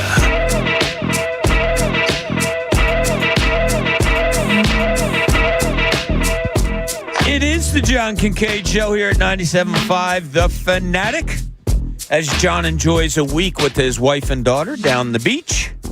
Hope they're having a good time. I don't think they had really great weather yesterday and today, but I think it's supposed to improve this afternoon and be good the rest of the week. It may be better for John because he's not like able to be out in the sun all that much right now, so maybe it's a good thing. Trying to look at the positive. Is correct. So I don't know. Yeah. I hope they're enjoying the time, though. Yeah. Yeah, there's a lot you can do down the shore. Ball sacks. I didn't like when we had younger kids and we would go down to the shore on vacay, rainy days. They kind of really, really sucked because now you're trying to find entertainment and all that stuff. And 1 year, what we found was, and I don't know if you guys, you remember when cups was really popular and they saw the stacking of cups and the yeah. So 1 year we were down there and it rained. And it was like a couple of days it was going to rain. And our kids were young, like 10 and all that, 10 and under, whatever. And we had friends that were down there also who also have a couple of kids. So they said, well, let's go out to lunch and then we'll go back to our place. So we did. And they had cups there. Oh, my God. Did that just hold our kids down for hours on end? Because it was the first time our kids had played it. They were having so much fun. It was like a godsend. But you need those. When you got young kids, and Pat, if you do the vacation anywhere with the kids and it rains, God, you know how bad you have to find that one thing that'll keep them busy. Cups is interesting. I had a grade school gym teacher. Now, you guys know this, especially you two being competitive. Gym class was it. I mean, you would look forward all week to gym class because you could finally show everybody what an athletic freak you were. So I would look forward to gym class like every other kid. And then suddenly around like sixth grade, they switched to twice a week. So gym class became even more important because you only got it twice a month. And we would come down the steps and you'd see cups because our gym teacher's idea of gym class was to play the stacking cup game. That's dumb. Oh my God, dude. You have no idea. The crap that we would do in gym class before we could actually get to, hey, can we like shoot hoops or something and actually do a damn sport? But I got pretty good at stacking cups. And there were times where when I could see that. in the promotions department, we would have cups to give out. And you're sitting at a car dealership. No one's really coming in. You got time to kill. So you would sit there and kill time by stacking cups. I had more than one person ask me if I did this like professionally. Interesting. Stacking cups. And I would, of course, fudge the truth and say, oh, absolutely. I was ranked 27th in the world at one point. Do you have any games like offsetting games that you do that you're really good at? Like, are you really good at beer pong or like, I fancy myself a decent cornhole player. Beer pong counts. I mean, I've won thousands of dollars playing beer pong in my life. Pat, over-exaggeration, he's won thousands of dollars playing beer pong in his life. I believe he's won thousands is a lot, Connor. Yeah. I mean, how much are you talking? You're betting on beer pong? No, I'm not betting. Just betting drinks. Tournaments? There was a bar, down the street from my house in Hainesport when I first graduated college. They would have a tournament every Thursday. And me and my buddy would go and we'd win like 3 times out of 4 times a month and just did that consistently for like a year. And it was $100 a person for a 2-person team. End of the month or first of the month, I forget what it was $200 a person. Okay, so that makes sense. We won it like, I don't know, 50 times or something. We won a lot of money. It wasn't often. It wasn't nearly as much as that, but probably twice a year, Newman would have Quizzo, and I would end up calling out of work because I could make more money playing Quizzo than I could working that day. And then you were a wonderful host of Quizzo also. Yeah, I did translated for about 6 years. I hosted Quizzo, but my useless knowledge combined with the lack of competition led to me usually taking home like $150. Not bad. Yeah. Wasn't Connor level smart with the Jeopardy, qualifying college tournament thing, but right. But I was the Newman version of that. But Quizzo's different. Like Quizzo has like those weird side category things that are really good. Like Quizzo is a different kind of smart than Jeopardy. Quizzo's an idiot version of Jeopardy. No, I don't think it's that. I think it's a good way of labeling it. No, I think Wheel of Fortune is dumb Jeopardy. Like Wheel of Fortune is Jeopardy for dumb people. It's like I don't know how. I mean, you get done two totally different games. I know, but you get done the tough general knowledge game show, and it goes right into the guess the word from these letters. I mean, but how is that any different than Jeopardy having like Sam's club is in quotation marks. Like that's all a category. It's the same thing as like, all right, we're doing a Game of Thrones category. No, yeah, you're kind of right, but the only difference I see is the team angle. Quizzo, usually you have a team. Oh, yeah, true. Jeopardy, you're on your own. You're on an island. Although I would have people that would play by themselves at a bar. We didn't do like competition for money a lot growing up. Like hardly at all. We didn't. You didn't have money play growing pool. No, I didn't. But we didn't play pool for money against each other or horseshoes or anything like that. We just kind of did it. Like it's kind of weird. We didn't go to bars where they had those competitions. I guess the most I can equate it to is when we had golf outings for our local bar. There would be some competition stuff going on. Yeah, like you put in a certain amount for whatever, and then we'd play cards after the outing for some money. A little 3-card Molly. Do you bet now on the golf course? Like I've golfed with you before, but in terms of if you're out there with your buddies and I got to tell you, not a lot. Not a lot. No, and if we do, it's like $20 most. It'll be like Connor said, I think a couple weeks ago, that say Connor and I are sitting next to each other on the fairway, and I'd go to him, $2 closest to the pin. Yeah. Something like that. But no, I'm not. And what did John come out with? $18, $14 was the average people bet on the golf course? Yeah, which I kind of found not surprising. I didn't find it surprising because there's people like me who don't bet at all. So to get the average out, that's what's going to bring you down. I feel like you've got people that either bet every hole and are really competitive with it, and they're finding different avenues to gamble on when it comes to golf, whether it be longest drive, par. Okay, well, if I beat you and I get a birdie, I get double or nothing, blah, blah, blah. Or you've got people like you, Bob, that don't bet anything and they're just out there hacking. Yeah. Well, I don't know. I don't feel comfortable betting on a golf course because I don't like betting on myself yet because I'm just not good. I'm not that good. All right, I wanted to bring this up to you guys, and Pat, you kind of hinted at it a little bit earlier when you talked about two players last season for the Phillies having over 30 home runs and not eclipsing 100 RBIs. This year, we have Kyle Schwarber with 36 already and just 84 RBIs. We've had a season of Bryce Harper, no power. Power's gone. The elbow's not going to allow him to have it. And then, boom, he's got the power back. Trey Turner's turned things around simply because of a standing ovation. When it comes to weird individual seasons, we've had a few of them this year on the Phillies. Do you guys remember a year like this from players, any sport, years past Philadelphia? Is this kind of an anomaly, or is this normal? Am I overstating the oddness, the interestingness, for lack of a better term, of these seasons? I've been thinking about it, and it's really like, I imagine it's not that unusual to see weird seasons like this, but I can't come up with anything. Like, right? I'm racking my brain for something like the Kyle Schwarber season that's happening right now. But dude, he's hitting 189. I mean, we don't see this ever. We can talk about, real quick, Connor, I'm sorry. We can talk about JT Realmuto having a horrible season. He's hitting 60 points above Kyle Schwarber. 60 points. Yeah, but Schwarber's going to hit 40-plus home runs. I hear you, but it's just like, think of the batting average. That's just crazy to me. And he's their leadoff hitter. I don't know. You know who else is kind of having a weird year too? Is Christopher Sanchez. I think his record is like 2-3, and he's been incredible for 2 or 3 months now. Yeah. Like, how does he not have more wins? And I get wins is a flawed stat. Because it depends a lot on your run support and stuff like that. But yeah, this is just a very strange. The way the Phillies go about winning baseball games is really weird. It's one of the stranger seasons, and I just gave you individual examples of the team. So, Pat, if you look back on a team in Philadelphia that had a strange season, who comes to mind first, and was it because of players?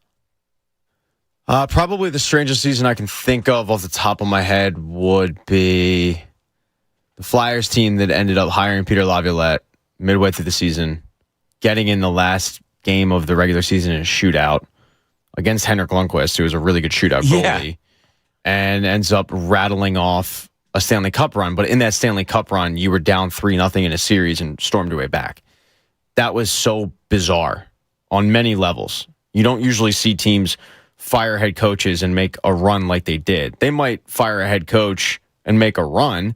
And I think baseball, it happens more than any other sport where, a managerial change can really shake things up. And I'm not just talking about here in Philly, but you saw it years ago with Jack McKeown and the Marlins, and it's worked a couple places. So in hockey, I'm not overly surprised they made the playoffs, but you factor in everything that happened with it.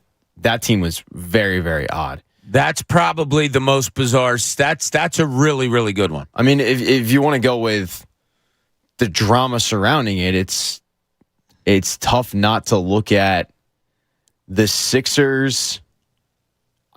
Pick one during the process. Like pick honestly, the last 5 years. 6 years? Just kind of pick one, and you'll have drama surrounding it. Like you could go with the year where Joel Embiid is out, Ben Simmons breaks his foot, won't return because he wants to win Rookie of the Year, and they end up getting the 3rd overall pick, and they trade that for Markelle Fultz, and it's been a cavalcade of suck.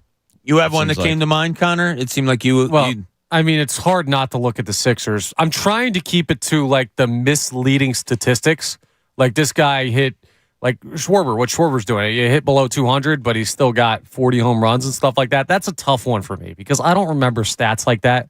Numbers don't stick in my brain all that well. But there's certainly been plenty of weird. Every season in Philadelphia is weird. There's always something interesting about. We can't just have normal. Everyone's good. This last Eagles year was probably the first in forever of just everyone on the team's good. Everyone on the team's pretty healthy. There's no drama. We just go out and win. Even good teams in the past have had strange things about them. Oh, wait, Phillies have any drama? Yes. You had your number 2 pitcher get sent down to AA. Well, actually, just sent down to the minors, and he eventually made it to AA, and then they recalled him. I think that's heavy drama. Brett Myers is your closer in 2007, who was your opening day starter, switches to closer after Tom Gordon goes down with an injury. Ended up really liking the closer job, but you go out and get Brad Lidge. So in order to kind of appease him and say, all right, you're a starter again because he wasn't happy, you give him the opening day start. Did he deserve it? Probably not. Everybody knew that Cole Hamels was the better pitcher, but you give it to Brett Myers. He's terrible. You don't end up going out and getting CC Sabathia. You get some dude from Oakland that no one's ever heard of named Joe Blanton. He goes undefeated for the rest of the season. Your little tiny waiver acquisition of Matt Stairs for Fabio Castro pays off huge. See, there's that information that he holds in his head. Yeah, nobody else has. That's awesome. The drama surrounding that team was still there. They didn't clinch the division until I think the last game of the season. And it took a diving, incredible play from Jimmy Rollins to turn it a double play to end up clinching the division. That division wasn't in hand. They were battling out with the Mets again. Yeah, I think Connor had a great line. That also might have been the year where Jimmy Rollins had the front runner comment. It was either 07 or 08. And I think it was 08 where he had the comments of... I thought it was 07. Okay, it might have been. Because they came back and took over the Mets at the end and the double... Okay, if it was, maybe. In 08, they got booed off the field the second game of the season. Now, it wasn't as much drama as we're talking about, but there was drama surrounding that team. Well, the biggest drama, of course, has to be you lose your starting quarterback when you're 13-2. Yeah. And you go on and win a Super Bowl with a backup with a guy that Pat and Connor were both hanging out with this past weekend. We're going to use hanging out very loosely. Well, you were with you were hanging out with them more than me and Connor, where we got a picture and you were actually hanging out with them. I don't think I did. You told me you were in a I was in the back room with them, yeah, but we weren't. I didn't really talk to them all that much. But I think you guys made more of an impression than me. Odd season, Connor, I think, had a great line. No season is normal in Philadelphia. And I don't want to just say Philadelphia. It's probably most sporting towns. No season is normal, even if you win a championship. I'll tell you the one thing that always stuck with me.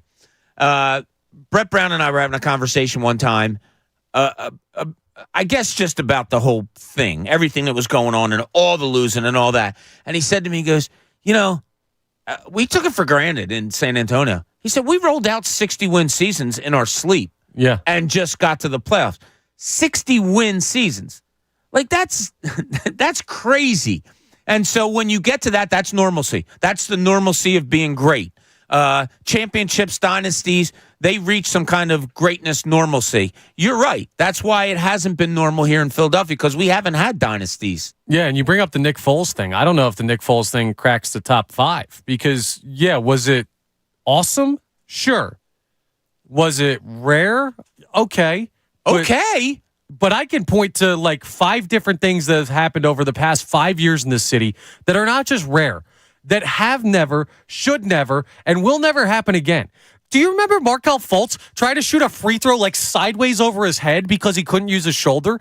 Do you remember the Ben Simmons giving up a wide open dunk in a playoff game because he's afraid to shoot the basketball and thought 5'2" Trae Young was going to block him?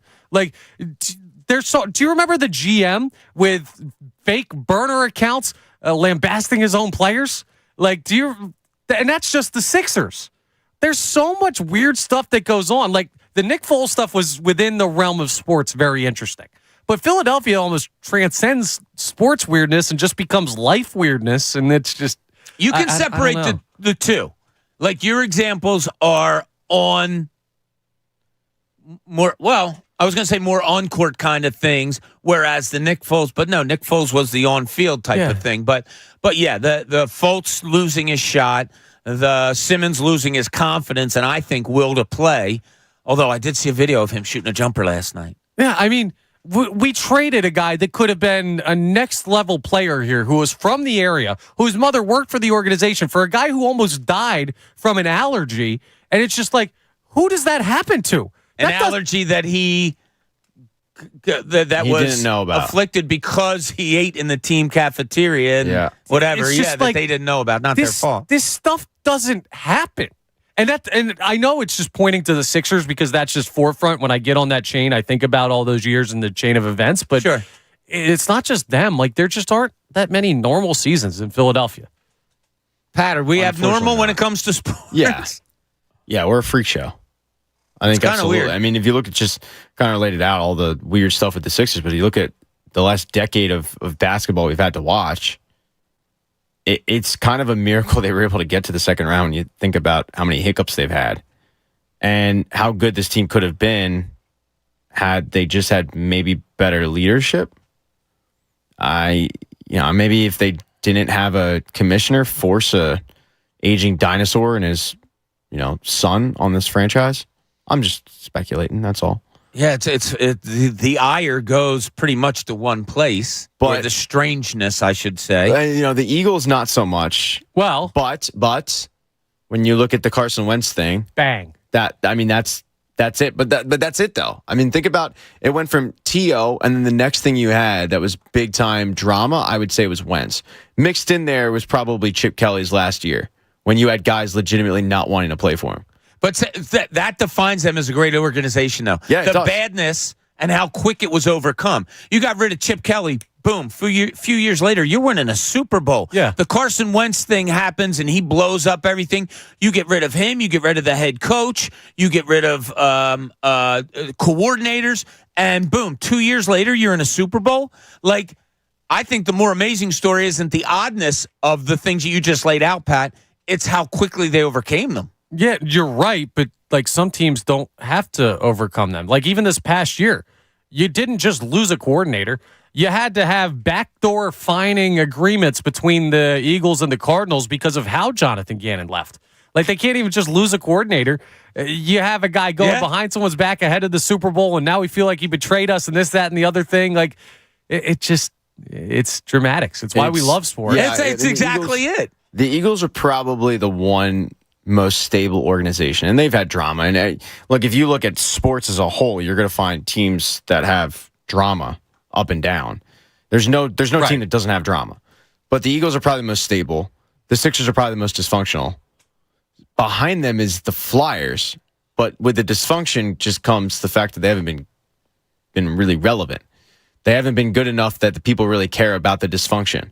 The Sixers had such high expectations that you look at the dysfunction as maybe drawing them back from their potential. The Flyers were dysfunctional and didn't have potential. And then you look at the Phillies, and I don't necessarily think they've had a lot of drama either. Like what drama has surrounded the Phillies? I laid out the drama in '08, but that drama on the surface, when you look at everything we've talked about, isn't really that bad. Yeah, we're talking about, all right, your opening day starter getting sent down and coming back up and looking the part. Okay, they were in a divisional race. But, like, in terms of actual conflict and turmoil and, oh, crap, they didn't really have a lot of it. And the Phillies haven't, because they've either been really good or they've been horrible. Why? Why have the Phillies not had it? You just laid out they're either really good or horrible, but when you have strange situations happen, it hasn't been really bad. Is it overall the organization's just run that well, do you think? Or I think the organization's run pretty well. I mean, the biggest drama that they've had that I can really think of would probably be Ryan Sandberg quitting. They had the Carlos Santana video game demolishing. Yeah, he busted a TV or two. But that's part of it, though, Connor, is they've had so much turnover. Yeah. That maybe that lends to it, too. Oh, yeah, that's like, you look at who was on the team in 2016, and my buddy Tony we were talking about this yesterday at the game. 2016, you thought, oh, man, the future's really bright. They've got Reese, they've got JP Crawford, Franco, Alfaro, Nick Williams. The only guy to actually pan out was Reese for this team. JP Crawford's going on and have, gold glove defense and whatnot. But for the most part, the future that you looked at the future being bright, didn't pan out. And they've had so much damn turnover with the organization that now they've got a little stability. You sign guys to multi-year contracts. You sign Bryce Harper and Trey Turner to decade-long contracts. You have some stability. It'll be interesting to see what happens. But the drama surrounding the team, it's small potatoes compared to what we dealt with the team across the street, or teams, I should say, across the street. Teams, yeah, teams with exactly. Sixers and Flyers. Well, you were across the street last night, Pat. You were at the game. We talked about earlier the have and have-nots, and one of our listeners said, "Don't forget, one of the haves, I guess it was Mike, is how good the fan base has been this year." Last night, you were there. What was it like? What was the atmosphere? Is it game-changing, do you think? Look, for a game against the Angels, who have probably packed it in at this point, they know they're not going to make the playoffs. Do I think it impacted them? Do I think all of a sudden Lucas Giolito was scared? No, I don't. But it was just cool to be down there and see a packed house on a Monday getting very, very vocal and very, very loud. And I didn't know what kind of crowd I was going to be walking into, because it is a Monday and it's a high-ticket item, or at least it was at one point. And how many fans bought tickets thinking they were going to get Otani and Trout, end up finding out that Otani's not pitching. You're getting Otani at the plate. You're not getting Trout. Okay, I'll still go. I think there was a decent amount of those, but it was also nice to see it just be very, very loud. I didn't expect it to be as loud as it was. It wasn't playoff level, but I equated it to early in the show of pre-gaming. You're getting ready to go out. In this case, you're getting ready and you're gearing up for the postseason. It was really nice to see it back to that point, because for the most part, this season I've basically only gone to day games, gone to like one night game, but this is only my second night game of the season. I've primarily gone to a lot of the day games. You don't get that atmosphere in the day game situation. But at night, it was really cool. I love what they do with the lights when they hit a home run now. They start flashing it. Yeah, I just noticed that the other night. Kimbrel comes in, they do that, right? It looks awesome. But it was loud, man. And it was really, really cool to see, because this is not the be-all, end-all. This random game on a Monday against the Angels, if they lose this game, they're not losing the division. But I got kind of the sense that, like, man, it sounds like a weekend game. And most people here have work tomorrow. Yeah, right. And it was a really, really cool atmosphere. It was nice to see, because I saw it leading. I even saw it in 06 when they were making a push for the playoffs and Ryan Howard's going off for his 58 home runs. You saw that sense of the playoff atmosphere, but that was more of a nervous energy wanting to get back, and the fan base was really into it. In 07, same thing, 08, 09, 10, 11, 12. But last night, I felt like it was you're gearing up to, okay, we know this team's good. They've been really good this month. We saw what they did last year. Like, we're kind of ready for the postseason. I think the fan base is ready for the postseason. But I think a lot of fun baseball is helping with that too. When you're watching on the screen, do you get that sense? I do. Yeah. Okay. I do. Like, you can have it on as background, but it's not that now. It's must-see TV. It absolutely is. Every especially- at-bat, every pitch, it is. It's the homers, too. It's the homers. It's every player that comes up to bat. There's not a player that comes up that I say, I don't care. I'm interested in what Johan Rojas does. I'm Yeah. interested in the bottom of the order, all of it. I really think that because we've been talking about how they've been playing since the start of June and how they've been playing over 600 ball and all this stuff. It's not like they're just now winning. Like they've been winning, they've been in playoff position, but hitting the ball out of the yard is just like it brings people to the ballpark. It makes you sit down and say, this guy's up, he can hit the ball out. This guy's up, he's hit 2 in the last 3 games. Like I think the homer is really a huge part of this team building some momentum with the fan base too. Chicks like the long ball, Connor. They do. They no dig matter it. how it goes. This is the John Kincade Show here at 97.5 The Fanatic. When we get back for our final run here today on this Tuesday, we're going to talk a little Howie, kind of stepped out of the box a little bit, see what you think about that. So much more going on, some cuts going on around the NFL, see if there's any names that might interest you. See if there's any Birds names that might interest you. We'll check it all out when we get back here on the John Kincade Show, 97.5 The Fanatic.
back to the John Kincade Show on 97.5 The Fanatic, Philadelphia.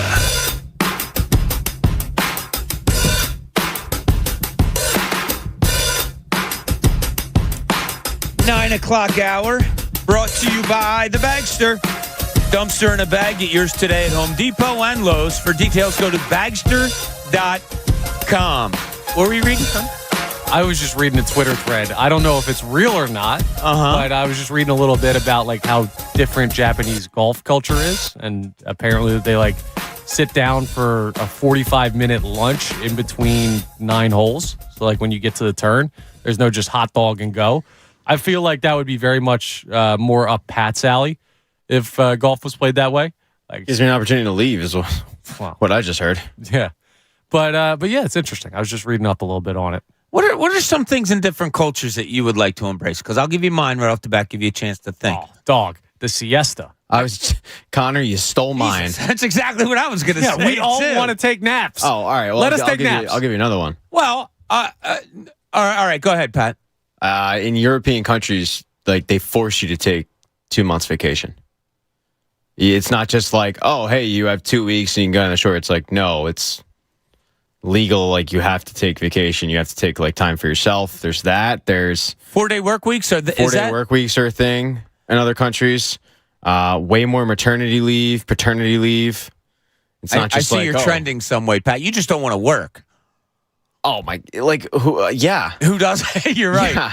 Well, if I can wake up and have $1 billion in the bank, yeah, I'm not coming in here at 5 a.m. Now I've never been there. Love my job though. But doesn't Italy do the like you go out for a full lunch, like in the middle of the day, and you take a couple hours away from work? Like they do full on lunch. Am I off on this? Because you guys don't seem to be agreeing with me. I don't know. I've never been. I've never been to Italy either. But like I feel like every European country kind of has that middle of the day break. Like they just call it different things. Like in England they have tea time, and in Italy they've got lunch, and Spain they got siestas like or whatever. I don't know. You don't have to have tea. It's with my parents. I don't like parents. What movie is that from?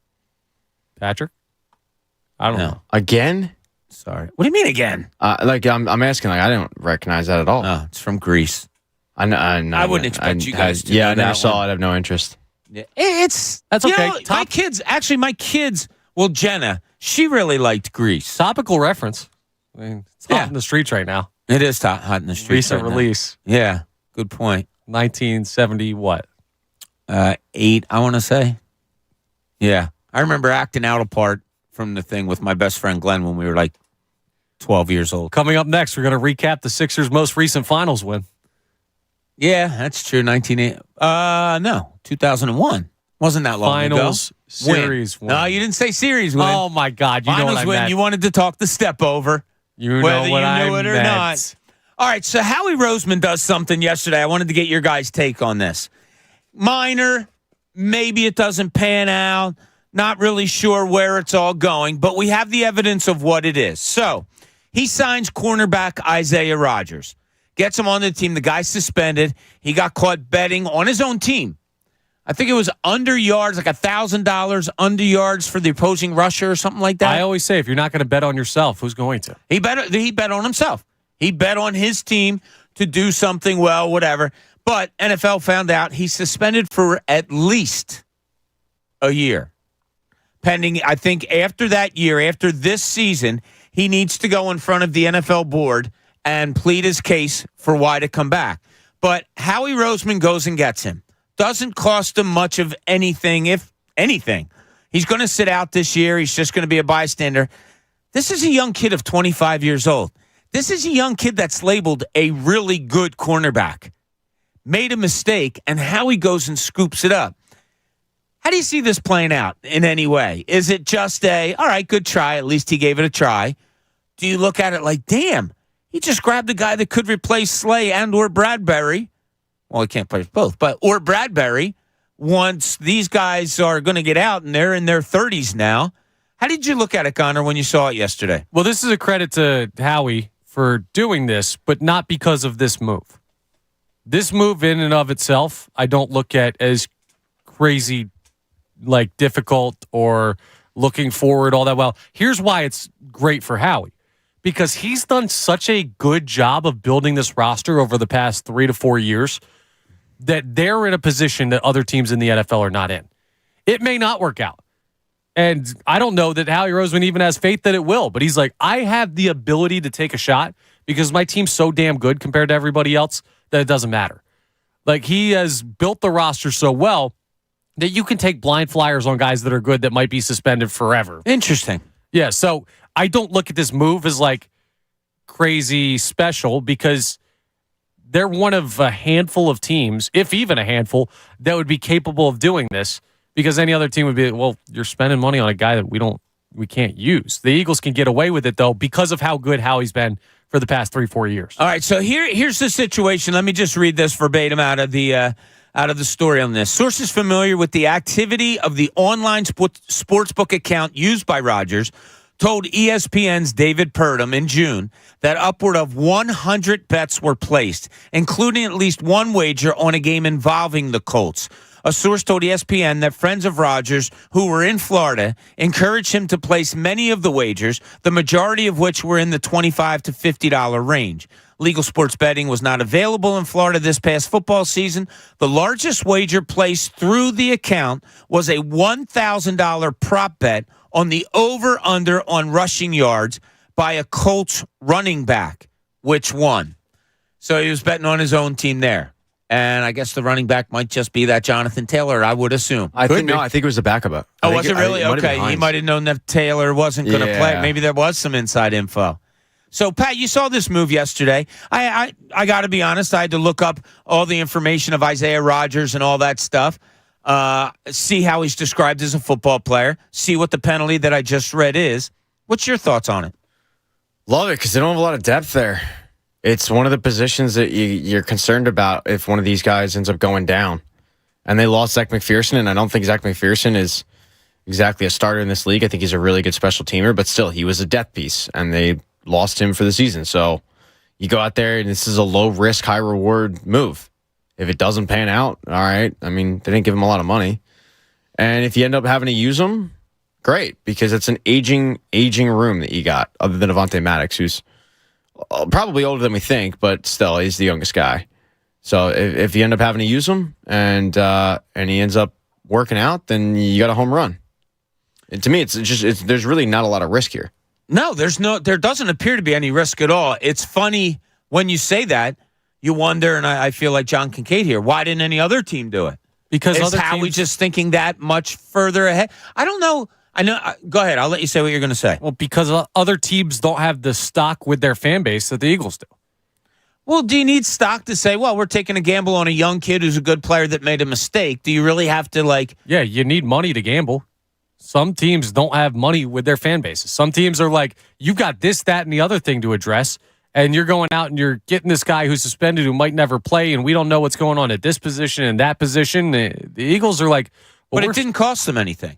I know, but still, the other GMs might not even be thinking of it because they're focused on filling other spots on their team.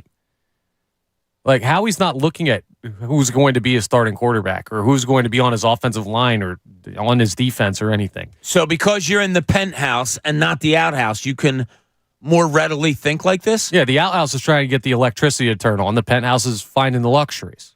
Like the 2-ply toilet paper that'll fit into the roller. Just make the roll bigger. Don't get me started. We're on a good topic. I don't want to yell again. I've never seen you so upset on the air before. I like my toilet paper to fit in the container. Well, maybe that's what they're fixing because they have closed our bathroom here on the 4th floor. Do you think they did it that quick? They just shut it down? Well, no, because we got an email last night to let us know that it was going to. Well, now, maybe they read your show sheet. That's true. Maybe you emailed it to someone else. I don't know. But, yeah, they're doing the... They're doing the fixing of the bathrooms today. You know, one thing I wanted to bring up to you guys yesterday, did you guys see the ending or did you guys watch the Little League World Series on Sunday? Did not. Nope. I didn't either because we were out and about. I do. I like to watch it. So California wins it. El Segundo, California, Segunda wins it on a walk-off home run. I'm looking in the stands. The kid hits the home run. There was no reaction. What? I swear to God, if you call it up, Pat, and you see the ball goes out. There's people all in the outfield, as there is on that hill famously. People slide down the hill and all that, but there's all people up on the hill, and there's thousands of people there. And they show the kid rounding the bases, and they show the kids or the people in the outfield. Like, I don't know if Caraco just owned the stands that day, but there really wasn't much reaction. I was shocked. You mean Curacao? Did you just say Caraco? What did I say? Caraco, Curacao. Should just let it go. Yeah. Now I lost my train of thought. Sorry, you didn't see reaction from the fans? Did they like? No, I know, but I was like, if you guys look at it or saw it, it kind of shocked me. I don't know. I like Little League World Series. I watched a lot of the games leading up to it. I didn't just quit out after media. What do you mean if they knew? The kid had a walk-off home run. Yeah, but it's 6 innings. Does the average fan that goes to Williamsport know it's 6 instead of 7 or 9? Does the average fan from the outfield, do they have a way to see the scoreboard clearly? Do they recognize, because every home run in the Little League World Series is met with the team pouring out of the dugout, did they recognize it was a walk-off? I think things are celebrated so much that it may be harder to realize when there's big moments. And not everyone in the crowd is supporters of those teams. The Little League World Series is very much a pilgrimage for people who want to see cool baseball and great moments. But if I'm there, I'm rooting for the USA team, aren't you? I guess, but I think those people normally end up in the stands behind home plate. I think the hill and everything out there are just people who randomly wanted to go to a Little League World Series game. I guess. I don't know. I was just kind of surprised. Maybe if you guys have a chance to look at it and see.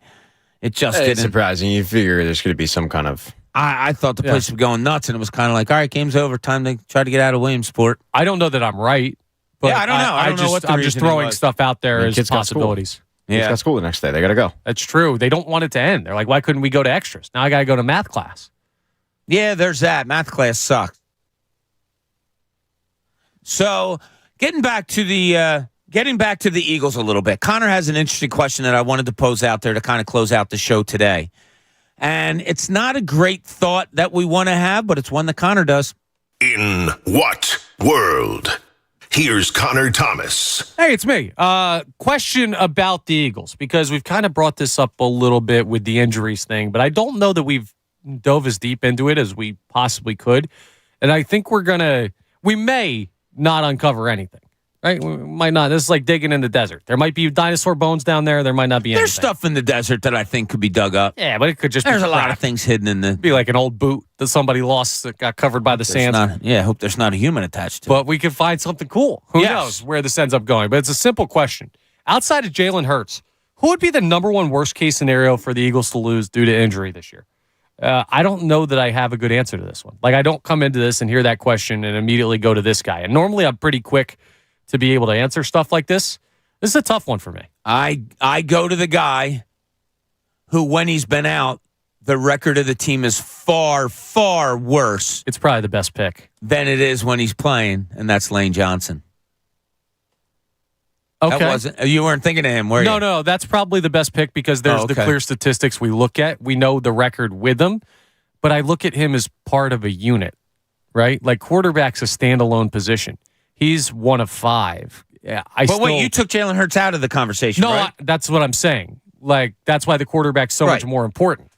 Like, I'm wondering if there's any other guy even on that stratosphere, and clearly there's not with Jalen Hurts. But, like, if Lane Johnson goes down, yes. Do you miss him? Absolutely. Is the record great with him? Absolutely.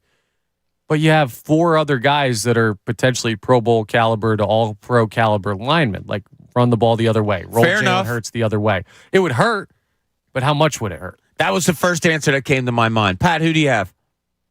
So the first one that came to my mind was Lane. If you want to go same place, it's Kelsey.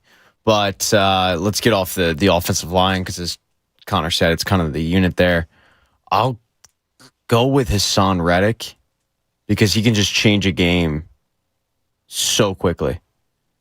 Now, the obvious choice is, as you guys laid out, it's obviously Jalen Hurts, but Hassan Reddick on the defensive side of the ball, he's such a beast that him coming out, we literally saw him disrupt in the NFC Championship game to the point where the quarterbacks were having to limp off the field. So I'll go with him, but it's a really good question because I feel like a lot of the positions you go, okay, but they have this guy, they have that guy. Like, offensive line. If you look at Lane, they don't have a replacement for it, but Kelsey, they just bumped Cam Jurgens, in the center. So it's pretty difficult. Yeah, and it's weird. It should be easier because they're such a talented team.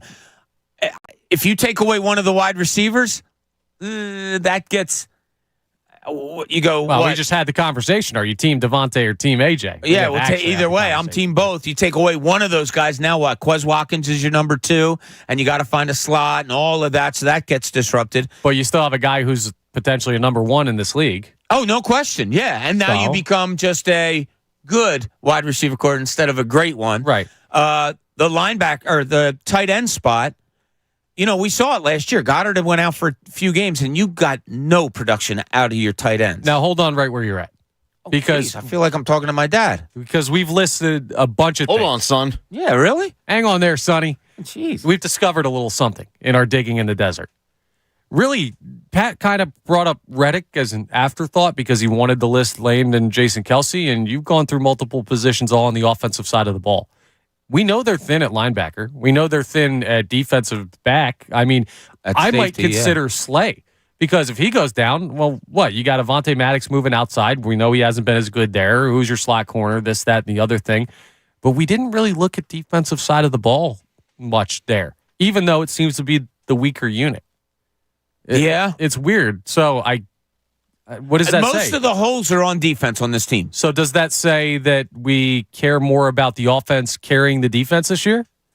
I think expectations are so much higher for the offense that if those expectations get knocked down or somebody's taken away, that, it hits you harder. It's very Phillies-esque. Defense be damned. We're going to build a team that can hit home runs.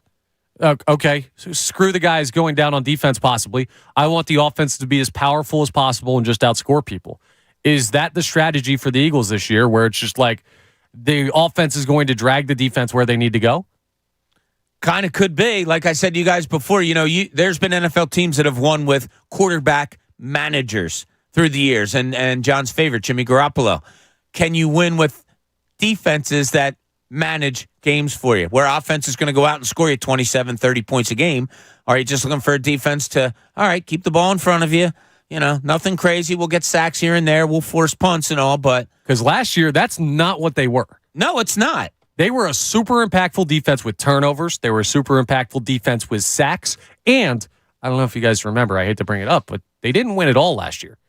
So now we're looking at a team where, okay, sure, the offense looks like they might be improved, but if the defense got worse, are we kind of looking at this offense having to really take a jump over what was already a really good year last year? It's an interesting question. I'm surprised that I didn't go to the defensive side of the ball where you do have so many holes. I am too. But if I say Nakobe Dean, I don't know what he is, so taking him away doesn't tell me anything at all.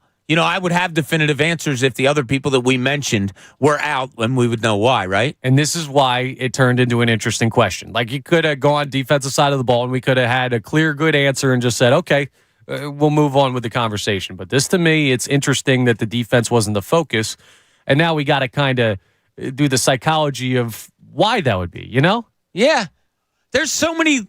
You have to look at these little things on the side for the Eagles anymore, it seems like, because there's just, as we talked about yesterday, the big questions, concerns, excitement, all of it. It's just not there. It's just steady Eddie. It's like if the Eagles were a girl you were trying to date. Like, you look on the outside, she's gorgeous. Absolute dime. Great personality, gives to charity, has a great job, all this good stuff. So you're like, charity. You're starting. Pat, is that gives to charity? Yeah, absolutely. Okay, all right. I want someone to be. I'm being impressed with you. Yeah. Oh, I mean, I don't really care. So go ahead. But bottom line is, when you have all these things that you're already like, okay, all this stuff is perfect, you have to dig a little bit deeper into the psyche and the. Yeah, why is she still single? Yeah, exactly. Where them web toes at? Where are the red flags? And that's what we're doing with them feets, baby girl. Hey, you know what tonight is? Pat, you know what tonight is? No. Half price wing night. Tuesday? It's tonight at your local PJ Wellahan's. Take the whole family or call your friends and tell them to meet you at PJ Wellahan's tonight for a half price wing night. Wing of the month is Fire Breathing Scorpion. Haven't had a chance to try that yet. And I be honest, you guys know how much I love PJ's. I don't think I'm going to. I don't do things I'm not built like that. No, me neither. Not at all. Connor, I could see you're probably a little, but you got a little No. bubble guts going today, so you might not want to try that. I don't today. do spicy food well at all. Like, that's just not me. I mean, I'm sure it's an outstanding job. It sounds unique. That's a Jamie item. Yeah. Jamie be all over that. Jamie's the guy that'll try anything. I will to an extent. Like, I don't care if it's, well, I'm not going to say a rodent, but like anything that's put out there, I will give a try. I don't care. But if you tell me it's going to like burn my eyes out, nah. Burn your eyes out. Do you know how spicy works? Oh my God. Spicy, yeah, it goes right to my eyes. Really? You're an eyes tear guy? up, Yeah, you tear right up. away. I tear up and Mine's it the drives me. tongue. Is it really? Yeah. Okay. Yeah, Maybe my because I can't sinuses- smell. It gets clear. It gets my sinuses get cleared up pretty quickly. I need a tissue anytime, even like a little bit of a kick and mild at times. I need like tissues around. Yeah. My sinuses will get all cleared up, and you're right. Yeah. I just not built. I'm not built like that. Are you good? What are you I don't doing, know, I'm there, hearing something. I don't know if somebody's talking Yeah, outside. it's or- us Did you hear talking. it? We're having a conversation. No. Yeah, It might be behind It's me. probably in the back. They're probably But having Connor conversations. Connor had a pretty cool statement today earlier when I said something. Oh, I went to the eye doctors yesterday. So me, Tommy, and my wife, we went to the eye doctors as a family. And I was just telling him, the things that we went through. He goes, yeah, I don't have to go to the eye doctors. And I'm like, what are you talking about? He goes, dude, I can't smell. So my other senses are supremely heightened. Not supremely heightened, but Well, higher than normal. You used the word. It might not Makes have been sense. supremely, but Yeah, you hear that all the time. You hear if one of them goes away, the other ones are heightened. Yeah, I've always had great hearing, better than 20/20 vision. Like, yeah, I've had that as long as that I would can remember. surprise me if that's physically true. Why wouldn't it be? He's a freak, Well, like in a good you way. don't have hearing. Oh, I mean, you don't have smell. He's basically an X-Men. I can hear you all right. Yeah, you don't have smell. I don't know if it's scientifically that, yes, you can see better than people with smell and you can hear better than people with smell. I think it's not like it's improved. I think you're more perceptive to it because you have less stuff to focus on. No, that's a good way of putting it. And I would assume if you didn't have eyesight, that yes, you would be more perceptive with your You'd hearing. hear everything. Like, Exactly. you'd be looking one way and I'd hear the car coming. I'd save you. Aw, I'd be a hero. that's nice of Well, you. I'd be capable of saving you. It depends how nice you were to me that day. No, you would never not save somebody in a situation. I could see you're always going for it. Nah, you'd throw your body in danger. Little dirty laundry that I have to air out What? here. Dude. Yeah, a little bit. Oh, let's air out our dirty Not laundry. like this. So, well, it concerns you, Pat, but I'm on your side on this. Okay. So we have a catch with, different things during our breaks. We have small little softballs that we throw around. We right now have a deflated like plastic football, or I don't know what it's made out of. It's like a quasi. It's not Nerf, but No, yeah. And it can't hurt anything, and that's why we had it around. So we're throwing that around a little bit, and all three of us are getting involved. And Mary Beth, who is our sales extremist, great person who brings us Wendy's on Thursday, Pat throws a pass, and it kind of lands in the kitchen or whatever. Nobody was near it. And she gives the old, Pat, I would say 75% of the time you throw the ball, it never goes near its target. didn't really appreciate that commentary. Like, what is that? You're 25% completion rate? I think I'm way better than 25%. I do I too. think I zipped that ball in there. I think I fit it in tight windows. I think that Mel Kiper would have me as a 6th to 7th round draft grade. I think the people in Las Vegas, when we told them that you were being drafted that day, were very excited for you. They believed it. They I think thought you were the long snapper. Absolutely. Yeah, because as we know, everyone in Vegas is well within their wits and thinking straight. I mean, they were thinking straight. They were workers. the dealers. Yeah, they were the card dealers. You don't know what they're doing when they shift. And it I know, carried all the way over to when we got our buffet. I do know what they were doing. They were watching the NFL draft, waiting for me to get drafted. That's what they were doing after their shift. Yeah, they were so excited for him. We walked away, and they're like, "Good luck." I still can't believe that somebody walked up in the buffet and said, "Is he the one who's supposed to get So drafted?" you know the story. Awesome. Right? You were Yes. with us. That's right. No, yeah. I was not with you. Oh, okay. So yeah, we gamble in one section of the hotel. We go all the way to another section.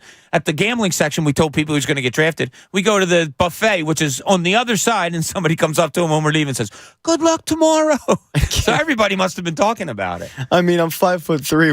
What position did they think I was going to be? I guess they I just told don't them know I was the football. punt god. Well, speaking of the punt god, Jack in Coatesville wants to talk about him. Jack, you're on 97.5 The Fanatic. Jack, no punt god for you. He was wondering why they haven't signed the punt god from Buffalo. What's going on? I saw. It seems like every day you see a little tidbit of it. I'm surprised that no one's signed him yet, and I think he'll be a guy that probably most teams are going to go into the season with their punter, and they're going to kind of hope that he can be the guy, and the Eagles are doing that with Sipos, hoping that he can probably take a step. He can't get worse, but if Sipos were to falter or somebody in the league were to struggle, then you figure the punt guy would have to get a phone call, right? I say there is absolutely no way on God's green earth that Sipos is your starting punter come September 10th. Wow, now that's a hot take. Yeah, I don't think it's a hot take. I'm very hot take. Warning. Look, it feels hotter in here. It's a hot take alert. Yeah, I don't. I think they're going after another punter. I don't Someone think was messing with the thermostat. Turned all the way up. Connor's been messing with it all day. I haven't touched it. Yeah, you've touched it like 3 or 4 times today. What are you kidding me? I'll tell you why it's a hot take, because they already cut the punter that they brought in to be competition.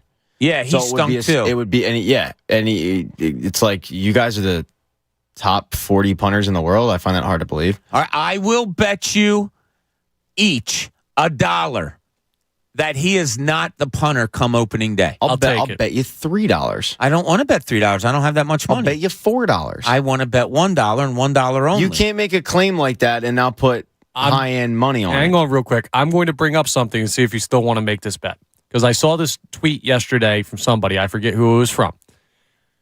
Remember, he is the holder for Jake Elliott. Oh, that's a good one. It's a good call. Very good kicker. Good call. Very comfortable with him. Weren't they trying somebody else out for that? Yeah, they did. They did put somebody else in there, and he missed the field goal, I think. It is an underrated skill. Yeah. It's probably half, if not the most. It's not the most important part of your position, but it's probably 70-30. 70 being, the actual punting job, and 30 being place kicking. And the snapper, too. Like this, yeah. Got to be on top of that. So will you still make the $1 bet? No, I'm out. You talked me out of it. Why Never would you mind. do that, dude? I know. You would have won $1. I mean, I'm trying to save. And you say you won thousands of dollars playing beer pong, and you can't even make $1 off of me? I played that with an iron fist. This, I'm showing you mercy. Damn it, Connor. People are questioning your... Okay, I'll make sure when Sally Mae calls me up and she wants to know where her money is this month, I'll say, hey, I'm $1 short. Hey, I'm sorry, I'm $1 short, but just know that Connor showed Bob some mercy, so can you let me go? You know what Sally's going to say? Hell no.